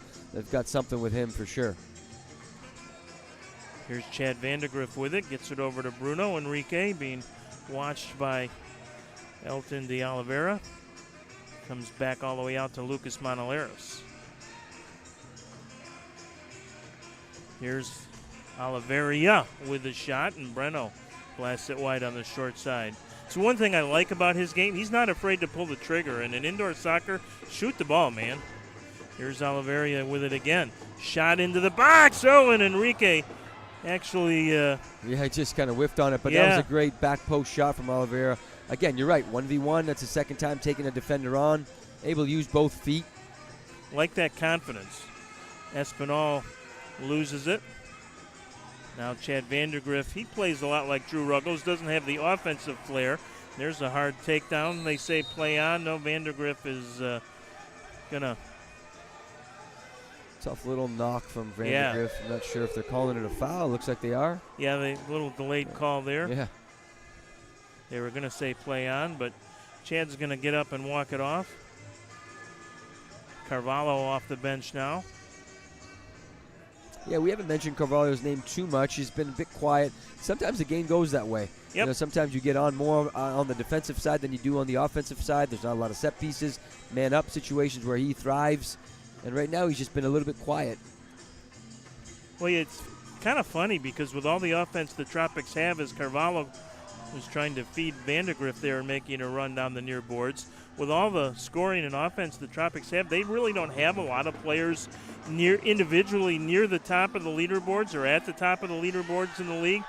Here's Gibson behind the field. Gerger with a shot, and he misses by 3 feet. That's not Gerger Gibson-like.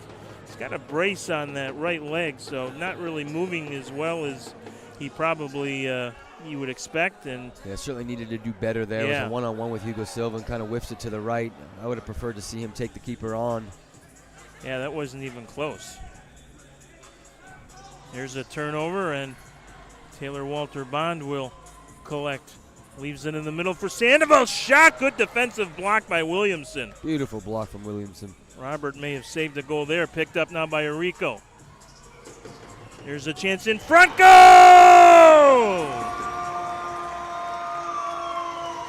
Well, a little give and go. We just talked about Ricardo Carvalho. Right. Beautiful assist. Again, back post. Great run from Arico. Just plays it out wide to Ricardo. Continues his run to the back post and gets one of the easiest goals we'll have all season. Yeah, when he's not scoring them, he can set them up. I don't think the league always thinks of Ricardo Carvalho as good. Good steal from Arico. Yep. Plays it out wide. Continues his run. Right-footed tap in back post. You love to see it. Yeah, good. Rewarded for his hard work, right? Yep. Good anticipation as well on the steal from Arico, stepping into the passing lanes, playing it out wide, and continuously making that run back post. Well done. Just to finish the thought there on Carvalho, always thought of as a goal scorer, and he was when he was with the Harrisburg Heat, but he really became an assist man. Had 19 assists for the Heat in his last year in Harrisburg, and then had 23 assists his first year with the Tropics. And that's something that is impressive as Oliveria again tries to square up and get the shot on goal. Just missed on the short side. Keeps it alive for Reggett. Punched out of there by McCauley. Here's Alvis, who thought about it on the volley. Again, Oliveria tees it up, and this one will go out of play. Well, Oliveira with a little highlight. I don't think many fans saw it, but it was a nice roll nutmeg that he's going to want to keep for the highlight reel. Alvis tries to power one through, and that was eventually on goal, but David Malore took the brunt of that shot by Alvis, who at 6'3" has probably as hard a shot as anyone on the team.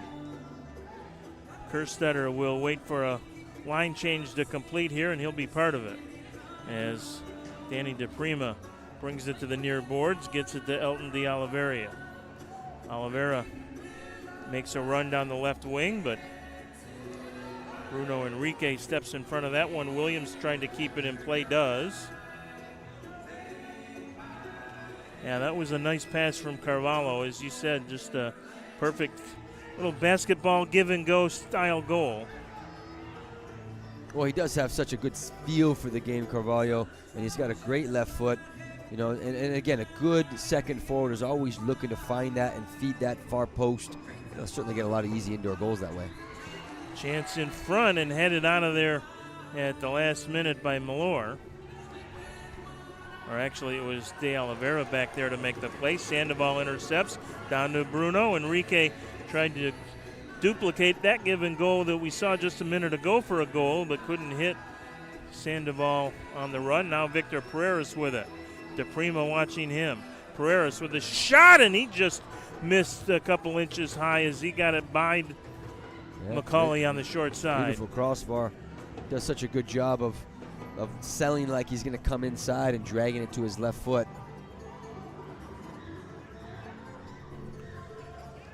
Like to see a line change now from a couple of the players, certainly the two youngsters.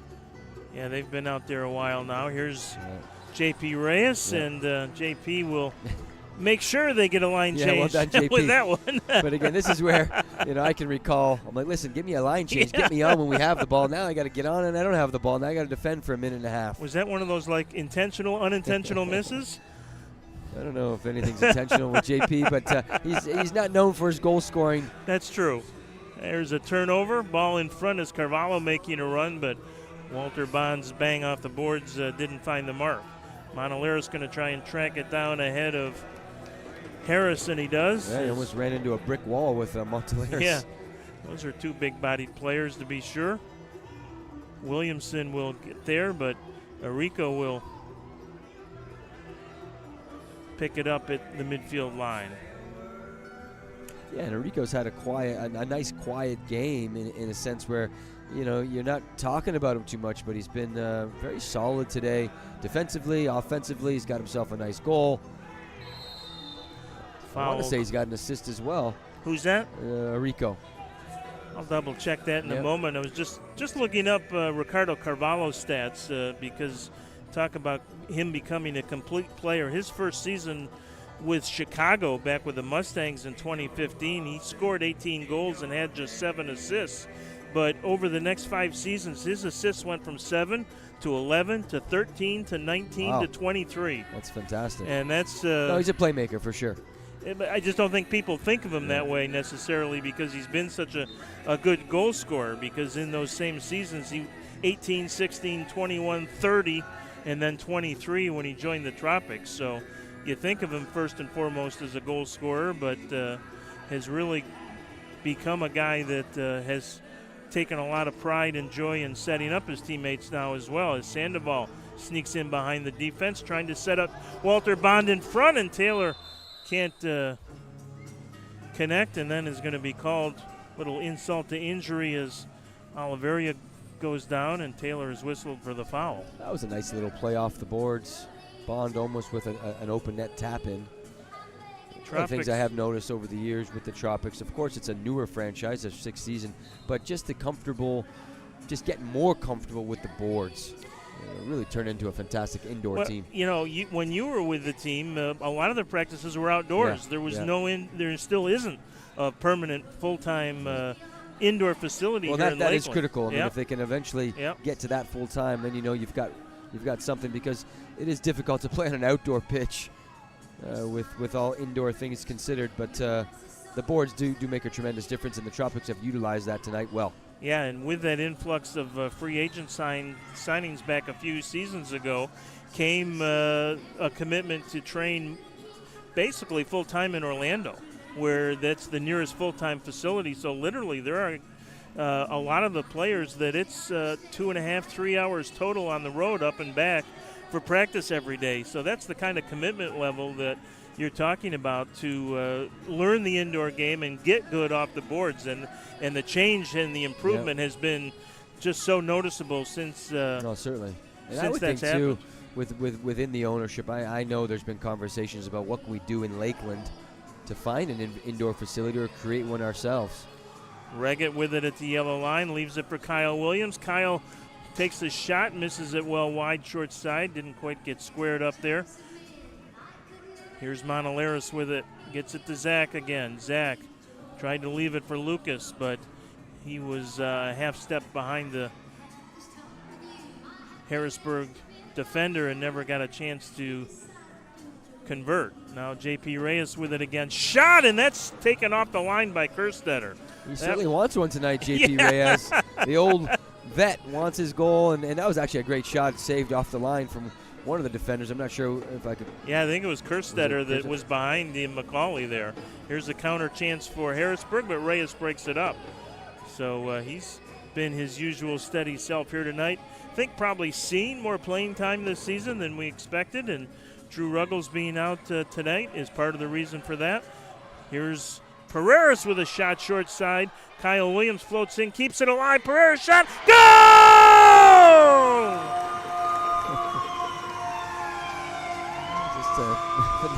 Another hat trick for Victor Pereiras. Where's the hats on the turf? Well, hard work by Kyle Williams. He has not scored yet this year, but he has contributed in a lot of other ways. He's got multiple assists now on the season. He's among the leaders in block shots for the forwards. And so even though he's not been able to actually get his name on the score sheet in the goal column, he is contributing, and he did all the work there. Victor gets the reward. So we got a ball. Victor, again, keeper makes a save. Kai Williams kind of touches it. Nice little toe poke. Victor with his left foot. Top shelf. Nothing the keeper could have done. Hat trick on the night. So it's 7-2 Tropics, and this one on the verge perhaps of getting out of hand a little bit as Enrique pushes forward with his fellow Fire alumni Ben Espinal, and this time Macaulay is the equal to Bruno Enrique. Beautiful little 1v1 double step over from Enrique. Goes right, left, and go back to his strong foot. Gets a shot. I think he's going to want that back because that would have been a nice highlight reel for him. He's really fun to watch. He is just high energy, high motor, intensity, but the thing that sets him apart from other younger players is he seems to have that vision to know how to play the indoor game, where to be, how it's going to unfold, and that's just something that you can hope for as a coach, but nothing you can really coach fully. Yeah, although I agree. And he just has that kind of it factor in the indoor game that not everyone who tries to make the conversion does.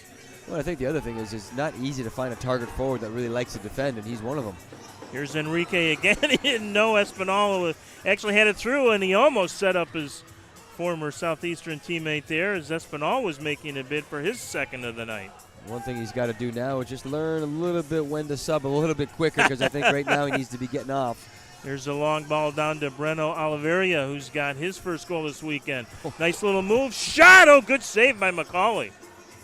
Yeah, he's another good 1v1 player. I think that's just coming out something actually a little bit surprising. And right at the horn, Enrique made a late bid. Yeah, I know Clay Roberts was excited to sign Breno from an open tryout, really, in Orlando before the season ever began. He played in M2 last year with the Muskegon Risers and really have liked his game as well. And he's going to add more goals before the season is out, I promise you that.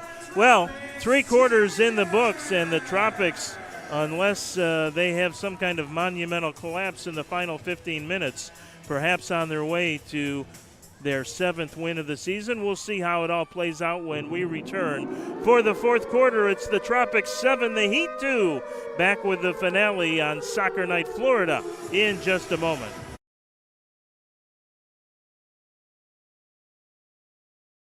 We are the Bond Clinic. We are your medical services. Comprehensive, personalized, state-of-the-art healthcare designed to serve you and your family. We are community. For over 70 years, the Bond Clinic physicians and our team of specialists deliver expert treatments and outstanding care. With over 90 providers, from pediatrics to diabetic care, lab services to sports medicine, we put your health first. Healthcare excellence in our community. The Bond Clinic. We believe everyone can compete in the arena. Make the play,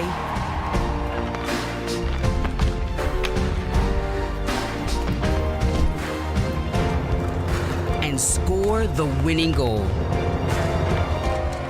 Because the heart of a champion lives in all of us.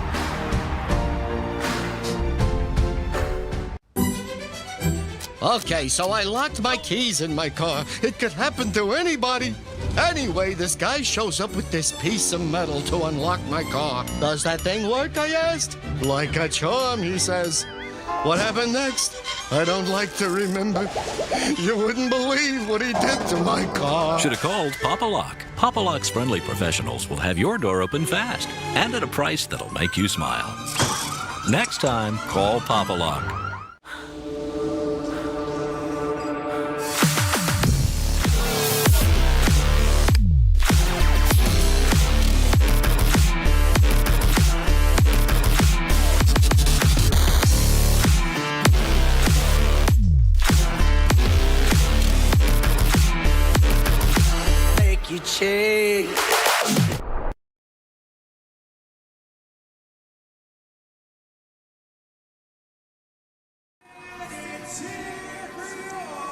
So Victor Pereira with goals number 4, 5, and 6 on the season to complete his hat trick in the 3rd quarter there. Go along with 5 assists. 11 points now for the Tropics captain in the first 7 games of the season. Oh, beautiful ball into the boards from Montelera, just driven in. Bond with good control as well. Not easy to take a ball off the board at that tempo and pace. Alvis will leave it for Carvalho. Tropics better target forwards that I witnessed, was Troy Dusowski from the Milwaukee Wave. Absolutely. Could really just control anything on a dime off any board at any height, at any pace, and certainly one of the great target forwards in the league back in the day. I think his brother Todd was a pretty good player as well, if I recall. Defender. Yep. Unless I'm mixing up the names, but whoever with the target you played forward, against him. Yeah. Was it? Well, they were both great players, but I can remember the target forward was just a special talent. Should certainly one of the better target forwards. You know, Sean Boney was always a handful as a target forward. We talk about, you know, the Tropics and Zach Gregg, a great target forward. We talk about the rookie Enrique.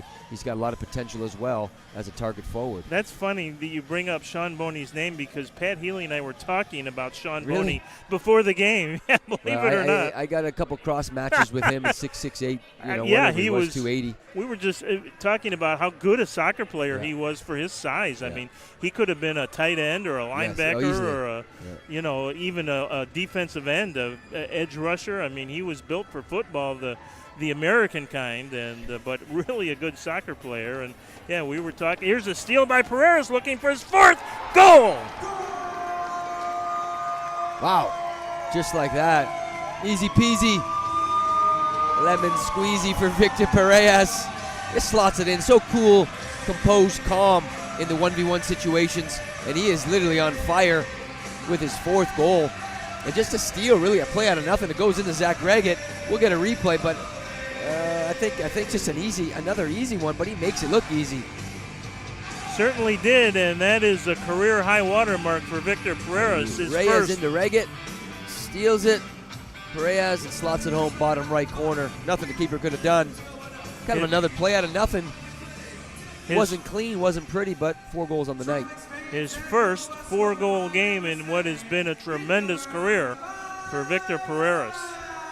Continues to rewrite the Tropics record book. Here's Kyle Williams. He's hauled down. That's got to be a. Really they're not going to call. Yeah, that needed to be. Yeah. It's the last man as well. Yeah, prevented absolutely. An opportunity.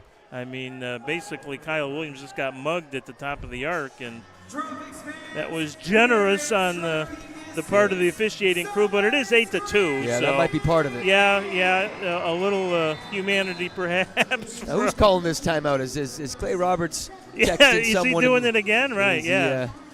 I'll have to double check with Clay during the week. I know he had actually texted back and forth with Victor about those restarts. I assume it was before the game, not during the timeout, but who knows? Well, Victor's got to feel good about this. 4 goals on the day. Yeah, that's and two great goals. I mean, I'm not taking anything away from that one or the one before. It was a little bit of a play out of nothing, but the scissor kick in the top of the arc are the highlights of the game so far. Yeah, no question about that. And Victor, as we said, the all-time leading goal scorer for the Tropics, all-time leading points getter. He rewriting the Tropics record book from his good friend Ricardo Diegues, who enjoyed most of those records in the early seasons of the Tropics. I know what does Victor Pat Healy do at this point right now, Brian? I mean, it's a difficult scenario. 8-2 down, lost 7-1 last week. Young squad. You can see the way they play. They're a little bit, a little bit inexperienced in terms of the possession, the length of possession. But road games are difficult to play in the indoor game. Obviously, right now the Tropics at home are always going to be the favorite. So I do feel for Harrisburg Heat right now. Back to back on the road, 0-4. Yeah, you do feel that a little bit, and to Pat Healy's credit, he's over there. You can see him still trying to use the moment to make his team better, make a point, and encourage his guys to still play hard. And Pat Healy will always get that from his players. So, and just to pour a little salt in the wounds, we do have an update for family and friends back in Harrisburg, although I'm sure many know it. The Heat will be spending an extra night in Florida. Their flight home has already been canceled. So Carl Delmont, the Harrisburg owner, passing on that information, and we appreciate Carl doing that. So if you were expecting a loved one or a player or walking through the door later tonight in Harrisburg, you'll have to wait one more day, and hopefully just one more day, as Alvis teed it up.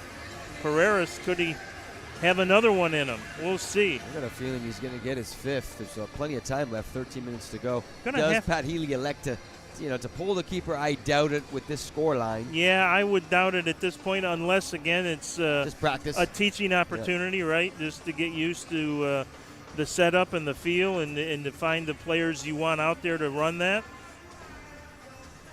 Jeremy Ortiz still working hard. Gets it all the way back down to Stephen Basso. let's put it this way. Coach Healy was not talking about their dinner plans tonight in the huddle, I don't believe. Quick restart is denied, so. Well, they do have a big roster. And Jeremy too. Ortiz Exactly may be protesting a little bit too much, and he was. He's going to head to the box on the dissension. He's going to argue his case with Kermit Quisenberry, but Kyle Trimble said he had had enough.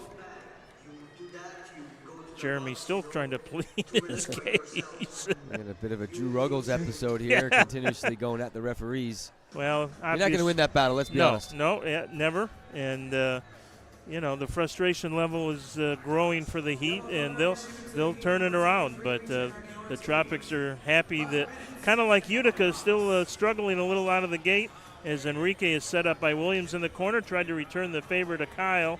Couldn't do it. Oliveria trying to track it down. Here's a 3-on-1 if they can hurry, but a nice play by Sandoval. Oh, beautiful slide tackle. 4-on-2 the other way. Here's Bruno over to Williams. Go! And there it is. The monkey's off the back. Kai Williams has his first goal. Beautiful tap in as well. And you can Look tell, you can see everybody's excited for him. And we talked about that with Ricardo Carvalho a while ago, and he got the monkey off his back as well. And Kai Williams, everyone's super happy for him because he deserved it. He's been working extremely hard today. And his smile is as wide as the Gulf of Mexico is wide. And how about Yoshio Sandoval? What a play by him. Again, unsung hero for me. Beautiful slide tackle. Opens it up. And then got up and got involved to make it a 4-on-2. Well, that's an assist from the big man, Alves. Is beautiful back post pass. And you love to see the back post tap-ins as an indoor player because too often you get guys that are a little bit selfish and want to shoot near post. But you love to see those smart indoor plays. 9-2 Florida.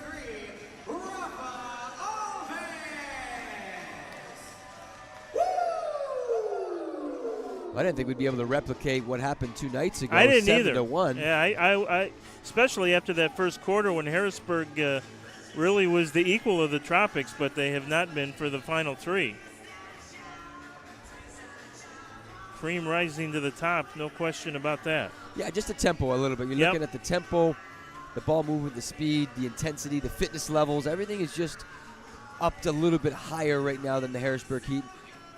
And again, you don't want to criticize too much because the road games are very difficult in the indoor game. And I'll have to go to the record book here if I get a moment, but I think the team record for goals in a game is 6, and I think Zach Reggett had that late in the 2019-20 season. I'll have to see if I can dig that out. Our official photographer who does such a great job, Christopher Arnold, is put together literally like a 150-page record book. And so it takes me a while to find things in there. Here's Taylor Walter Bond, knocked off his pins by Kerstetter, but the Tropics will tackle. Yep, keep possession. I think if you're Harrisburg Heat, it's about just continuously doing what you can, continue to learn the game, continue working. There's always going to be opportunities, home games, get yourself back. Obviously, they're going to need some confidence. Wow. Turn by Walter Bond. Loose in the front, just trickles wide to Rico. Tracks it down to keep the possession going, but Tropics almost hitting double digits there.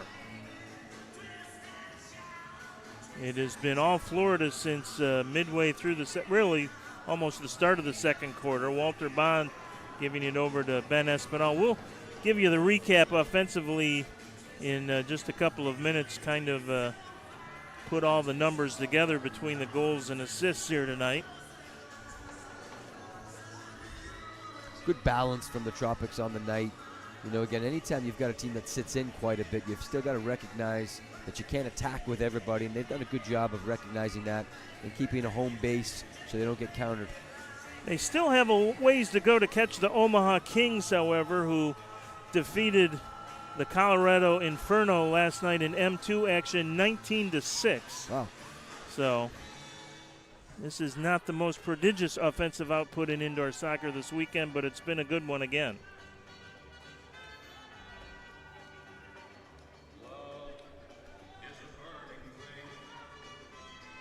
So Victor Pereiras with 4 on the night. And I guess is the storyline? Well, for sure it's the storyline because he's had 2 of those 4 have just been highlight reel efforts. Just sloppy from the Heat tonight. It's just kind of going away here in the second half. Oliveria, top of the arc, going to try and create space. Didn't pull the trigger. Over to Carvalho, he does. Regan has it down the corner. That's the one time you'd want to see Breno tee it up. Yeah. Now he will go! I think unfortunate for the Harrisburg Heat through the legs of the defender. We were asking for him to shoot earlier on the prior sequence. It ends up coming back to him, and he shoots it right by the yellow line. Goes through a player's legs, and keeper gets blindsided, couldn't see it. Yeah, that's crazy.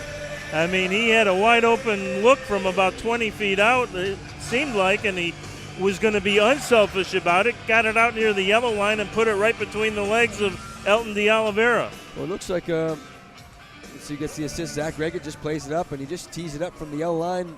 Unlucky because it goes through the legs of number 26. And I think Elton actually, I think he actually redirected it just a touch as Enrique comes in on a takeaway against Kerstetter. I mean, the Tropics aren't letting their foot off the accelerator either at all. Here's Enrique, go!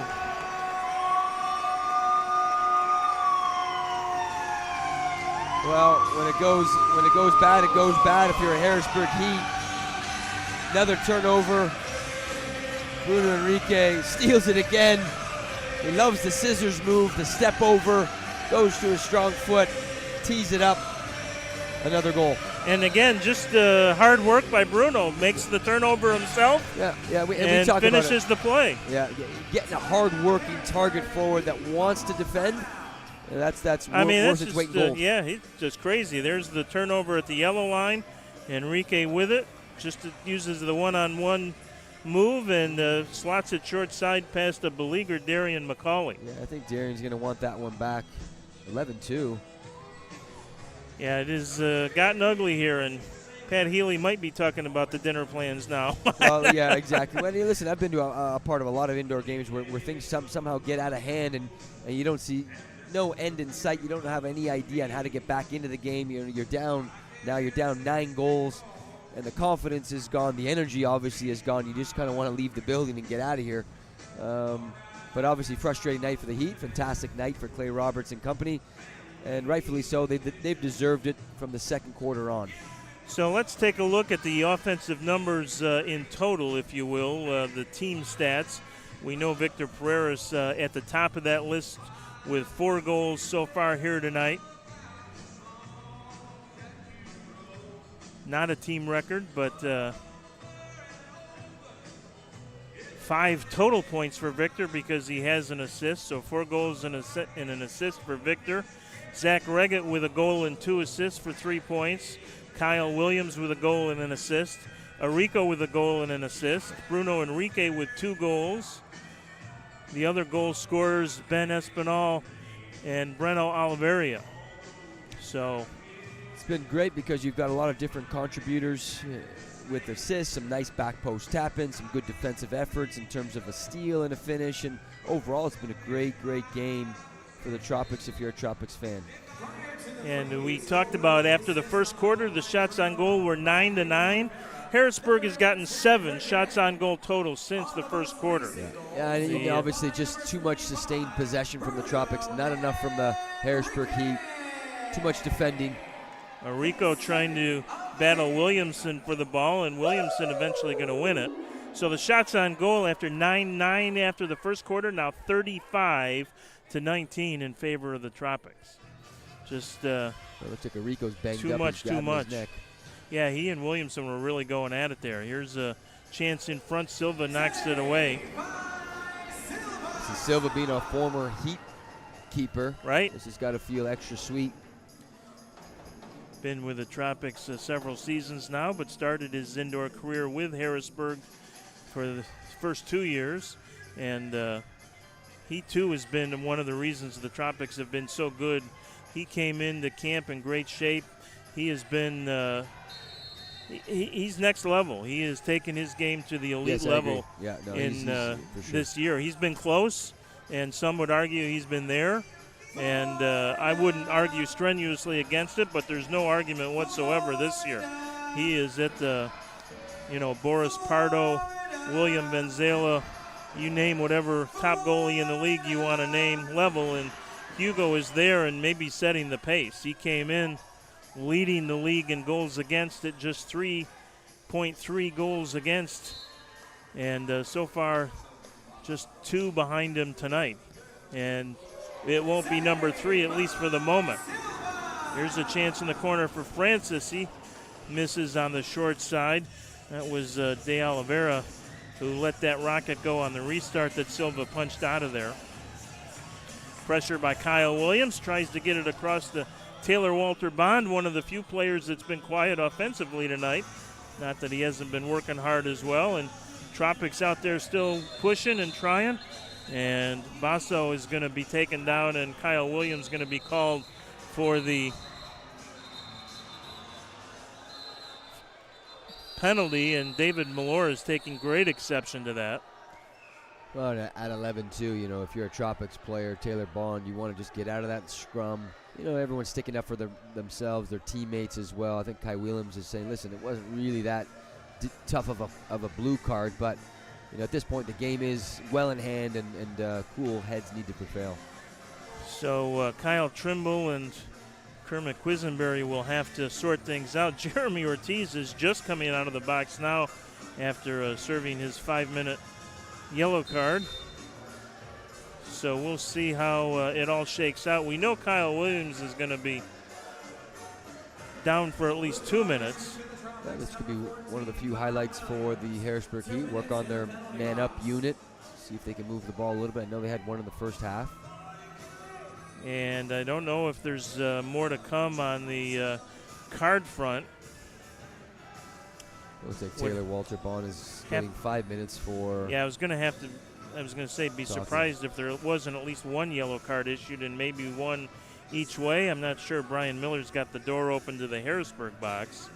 But we'll wait for the official announcement and how the guys in green sort this all out. Man down unit. Rico's always holding his place up top of the diamond. Yoshi on the right, Monolaris at the back, and you got Chan Vandergriff manning the back in the diamond. And that's been a pretty successful lineup. Still 7 minutes to go before the Tropics get their official Winn-Dixie win-win number 7 on the season. Only question now is what the final score will be. Will Hugo keep it at 2 and lower his league-leading goals against? You know who's number 2 in saves percentage in the league? It's William Bonaheny, the backup goalie for Harrisburg, and that's more a function of just how many shots he sees in a game. 48 here on Friday, a team record for the Tropics at home. He had 44 shots against in that loss against Baltimore a few weeks back. But Bonaheny has a save percentage of nearly .790. And he was pretty good Friday night and still let in 7. Tropics have killed off the only man advantage Harrisburg had. The Heat still looking for their first power play goal of the season as Rico almost set himself up for a shorthanded opportunity. Again, I'd like to see Harrisburg move the ball a little bit quicker. Olivero just kind of slows the tempo down. He's certainly a very technical player, and he's dictating the tempo, but I'd like to see him move the ball quicker, fire some more shots on Hugo Silva. Yeah, De Oliveira trying to direct some traffic out at the yellow line there. Now gets his chance maybe himself, tees it up, and Rico makes the defensive play. Beautiful block from Rico because he got spun. It's a great offensive move, but he reacts very well. Gets a nice block shot.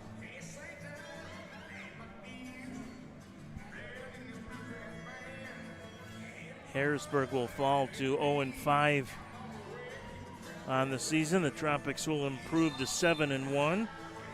Baltimore with a 4-2 record with 11 points. The Tropics will get to 21 points with the win here this afternoon. Rico trying to dance with Elton de Oliveira. Valentine's Day's just not yet, but it's getting there.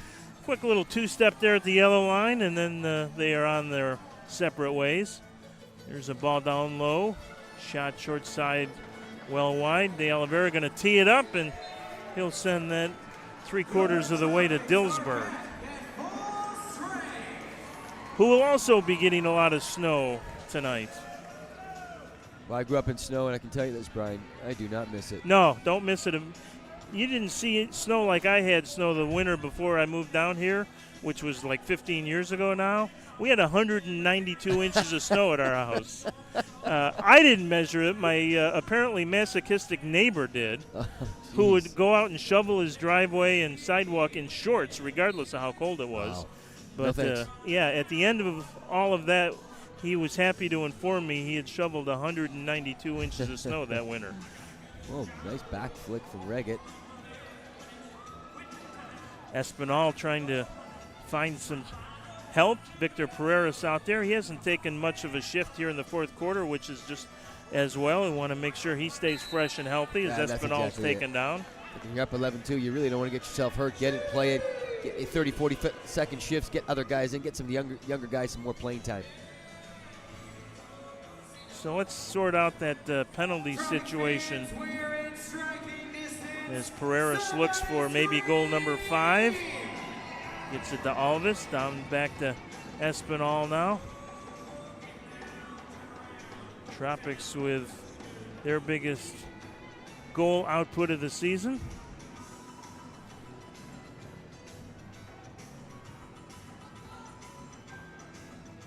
So the penalties, it was just cards as that one misses just on the short side wide. Taylor Walter Bond with a yellow. Here's Enrique, and a great save that time by McCauley, maybe his best of the game. Obviously a little too late as Enrique sets up Espinal in front, and Ben couldn't settle it, or he would have had a easy one himself. Didn't expect it. It went through the legs of a Heat defender. Kind of threw him off balance. So Kyle Williams got the gate for tripping, and Monaleris is going to be whistled for the foul. And then Taylor Walter Bond, a yellow card to send, and those were the only cards that were issued there. The Tropics have killed the penalty, so they are back at full strength. A decent fan base tonight. You know, they've got to be pretty happy with 11 goals. Not sure who had a bigger win today, the nearby Tampa Bay Buccaneers or the Florida Tropics. They were both lappers. That Beautiful one block. Never got through the wall. Reggett going to try and come back the other way, and that took too high a hop off the turf. As Malor will set up Francis and Silva right there. I love how Harrisburg is not giving up, but still creating some chances. Francis can't believe it. Alvis with the shot, and Francis tracking back, who he was making his own little personal bid for a hat trick. It's the Tropics 11 and Dom Francis 2 in reality here this afternoon. Oliveira with his second of the night. He's taken down hard, and that'll be a blue card. Simple blue. Yeah. Well, the officials certainly don't want to let this get any chippier than it's been here over the last 3 or 4 minutes. Oliveira going to walk away and do the smart and the right thing as Elton de Oliveira did a little chirping there before he head to the tough sin night bin. For the veteran.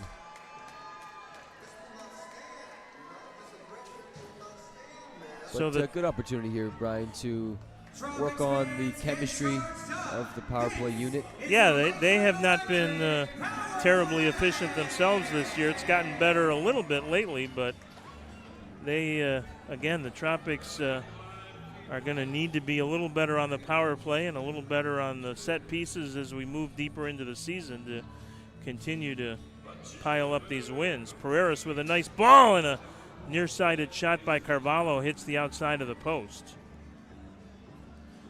Pereiras working back, gets it to Silva.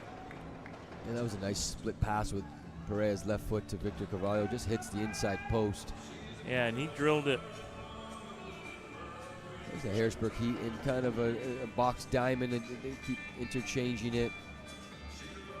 Kyle Williams out there on the power play unit. That is regular. There's a chip from Breno Oliveira on the setup by Pereiras, and Oliveira just missed it. That's 2 great passes from Yeah. Pereiras. Here's Reggett back to Carvalho. That shot was blocked, and then Reggett sends it 3/4 of the way to Lutz. That actually was a good man up. Yeah, good opportunities. Chances, yeah, really, really good chances though. And still a minute 2 to go in the penalties, so more opportunity for the Tropics to get another late one here. But this one was decided, I think, late in the second and for sure early in the third when the Tropics came out with a couple of goals. Here's a shorthanded try. Brett Petracek is in goal now. Wow, 2 quick saves. Yeah, and he's tested right away. And then blue card. Another blue card has just come out against. 5-on-3, Brian. I love to see a 5-on-3. Yeah, you don't see that very often in the indoor game. I think it's Jeremy Ortiz who was probably still simmering from the descent yellow card he got. Well, that's a tough go for him. 5 minutes Yeah. out, gets another 2 minutes, so that's a good 7 minutes for him. Half a quarter. So the Tropics will have a 5-on-3 here for 46 seconds. Yeah, I feel bad for the Heat right now. 5-on-3 with 11 goals on the board now. You would expect a 12th. Yeah, just and kind maybe of a 5th from Victor. Kind of an unfortunate way to see it wind out here. Really not much you can do with 2 men down. It's going to be a shot, at any point, anytime you want, really. Carvalho trying to set up Oliveira at the back post. Now over to Pereiras, to Kyle Williams. Williams down low to Breno, saved by McCauley. Here's Pereiras. Pereiras leaves it for Williams, down to Breno. And Oliveira sends that one out of play. Yeah, he's going to want that back. Oliveira should have 2 or 3. Yeah, he should have the hat trick, you're right. Yeah, just on the power play. Yeah, he's had a couple of good opportunities. But again, that's a youngster. He's getting himself in a good spot. Just going to say. Clay Roberts has got something with him for sure. In the tougher games, it's going to be, how does he defend? Can he handle it? The pressure. But offensively, looks the part for sure. 15 seconds to go in the first Harrisburg penalty as Petracek plays it out to Pereiras. Pereiras down low to Carvalho. Carvalho couldn't settle the dribble, and Oliveira comes out of the box. Petracek will throw an arm out, and there's a goal. So Petracek, took a gamble. And I see that play where there's 2 seconds left on the man-up situation, and there's a whiff at the other end. Bad counterattack goal. So sometimes you've got to recognize, at this point it's a moot point, but you got to recognize if there's only 3-4 seconds left, you might want to keep the ball, let that player get on, and then you kind of know who you're going against. But yeah, it was a bit of a misplay there because he came right out of the bench at the perfect timing. And it wouldn't be surprised if Harrisburg didn't convert, that they might have got a shootout opportunity because Petracek threw out an arm there, and don't know if there would have been a blue card issue. It wouldn't have been a surprise. Still a power play for the Tropics, though, so they will finish with a man advantage unless they can get their 12th. Reggett with it. Reggett taken down by Oliveira. Zach says all good. Here's Pereiras on the quick restart. Go! Well, there's the redirect that we've been waiting for from Breno. That's the one you wanted, yep. Another good pass from Victor Pereiras. He's had quite a night offensively, dictating the tempo, but another good pass back post, and Breno with an easy slot. All Darian McCauley can do is shake his head in that Harrisburg goal. He and Willie B will have nightmares tonight, and maybe all week long, seeing all these shots that the Tropics have unleashed. Just a really heady play by Pereiras.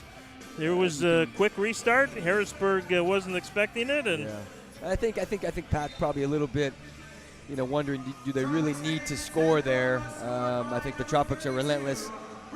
Maybe they just keep the ball there and let that ball recycle. But listen, offensive players want to score. Yeah, if you're gonna give it to them, it's one of those things where it goes both ways. Yeah.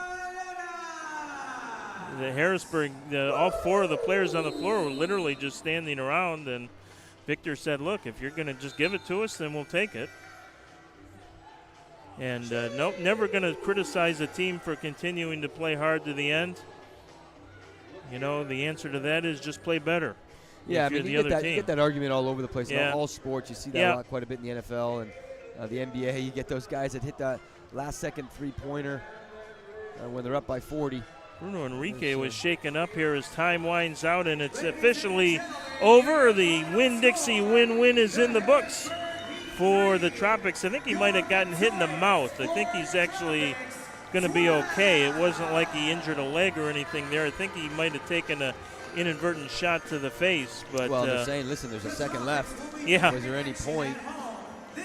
But sometimes, Brian, that is the backlash of scoring a goal up, 10, 11 goals. Sometimes that's what happens when there's 3-4 seconds left. It's a free shot. Someone's going to take it because they're upset about maybe trying to run the score up. And happily, the two teams will exchange handshakes after this one, and the Tropics will walk off with what turned into a pretty easy 12-3 win. Their 7th of the season. We'll take a break, wrap it up, take a look at all the highlights, and there are plenty of those when we return for the post-game report. The final, once again, here in Lakeland this afternoon. The Florida Tropics 12, the Harrisburg Heat 3. Back in just a moment.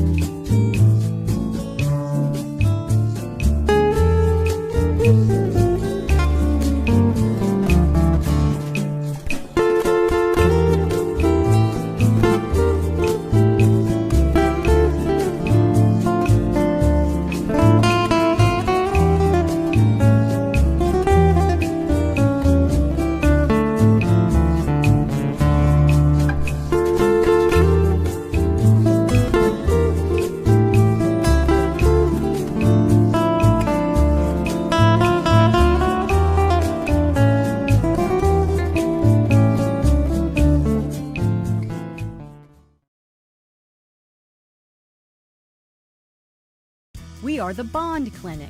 We are your medical services. Comprehensive, personalized, state-of-the-art healthcare designed to serve you and your family. We are community. For over 70 years, the Bond Clinic physicians and our team of specialists deliver expert treatments and outstanding care. With over 90 providers, from pediatrics to diabetic care, lab services to sports medicine, we put your health first. Healthcare excellence in our community. The Bond Clinic. We believe everyone can compete in the arena. Make the play,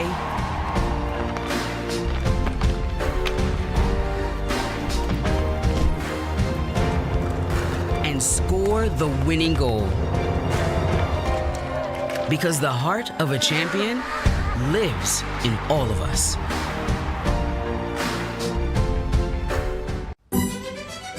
Okay, so I locked my keys in my car. It could happen to anybody. Anyway, this guy shows up with this piece of metal to unlock my car. Does that thing work, I asked? Like a charm, he says. What happened next? I don't like to remember. You wouldn't believe what he did to my car. Should have called Papa Lock. Papa Lock's friendly professionals will have your door open fast and at a price that'll make you smile. Next time, call Papa Lock.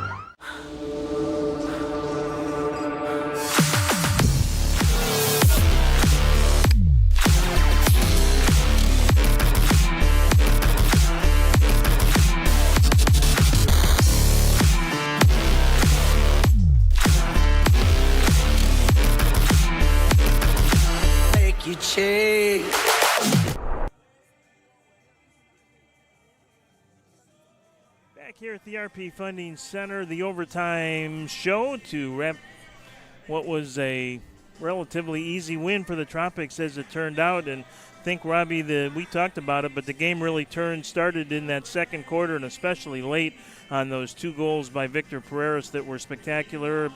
The Tropics, though, came out, got 2 goals in the first 2.5 minutes of the third, and that really set the tone for the rest of the afternoon. No, I agree, Brian. I think after the first quarter was a little bit of a slow start. The Tropics were dominant in all facets of the game. creating chances defensively, offensively, moving of the ball, good line changes, and overall was a fantastic performance for the Tropics. So 7 wins now on the season for Florida. That puts them firmly atop the Eastern Division standings with 21 total points. They had 18 coming in. The Baltimore Blast have defeated Utica up in upstate New York 8-4, so they remain in second place at 4-2. Utica still struggling a bit, falls to 2-5, and Harrisburg, speaking of struggling right now, out of the gates at 0-5, but they will be heard from, I am sure. Lots and lots of highlights to get to, so let's start rolling the tape and get through Soccer Night Florida into Sunday Night Football. The Tropics just dominant, and it was an impressive performance. Bruno Enrique got it started, and things just never let up from there. The highlight for the Harrisburg, one of their only. Yeah, they don't have many, so you better look real quick because Dominic Francis got his first of 2, but then it became the Victor Pereira show. Yeah, this is a pretty goal here, but it's a kind of a scrum off nothing, then a beautiful side scissor kick. And his next one was just about as impressive. You know what? We're not going to have any set pieces. Just launch it top right corner.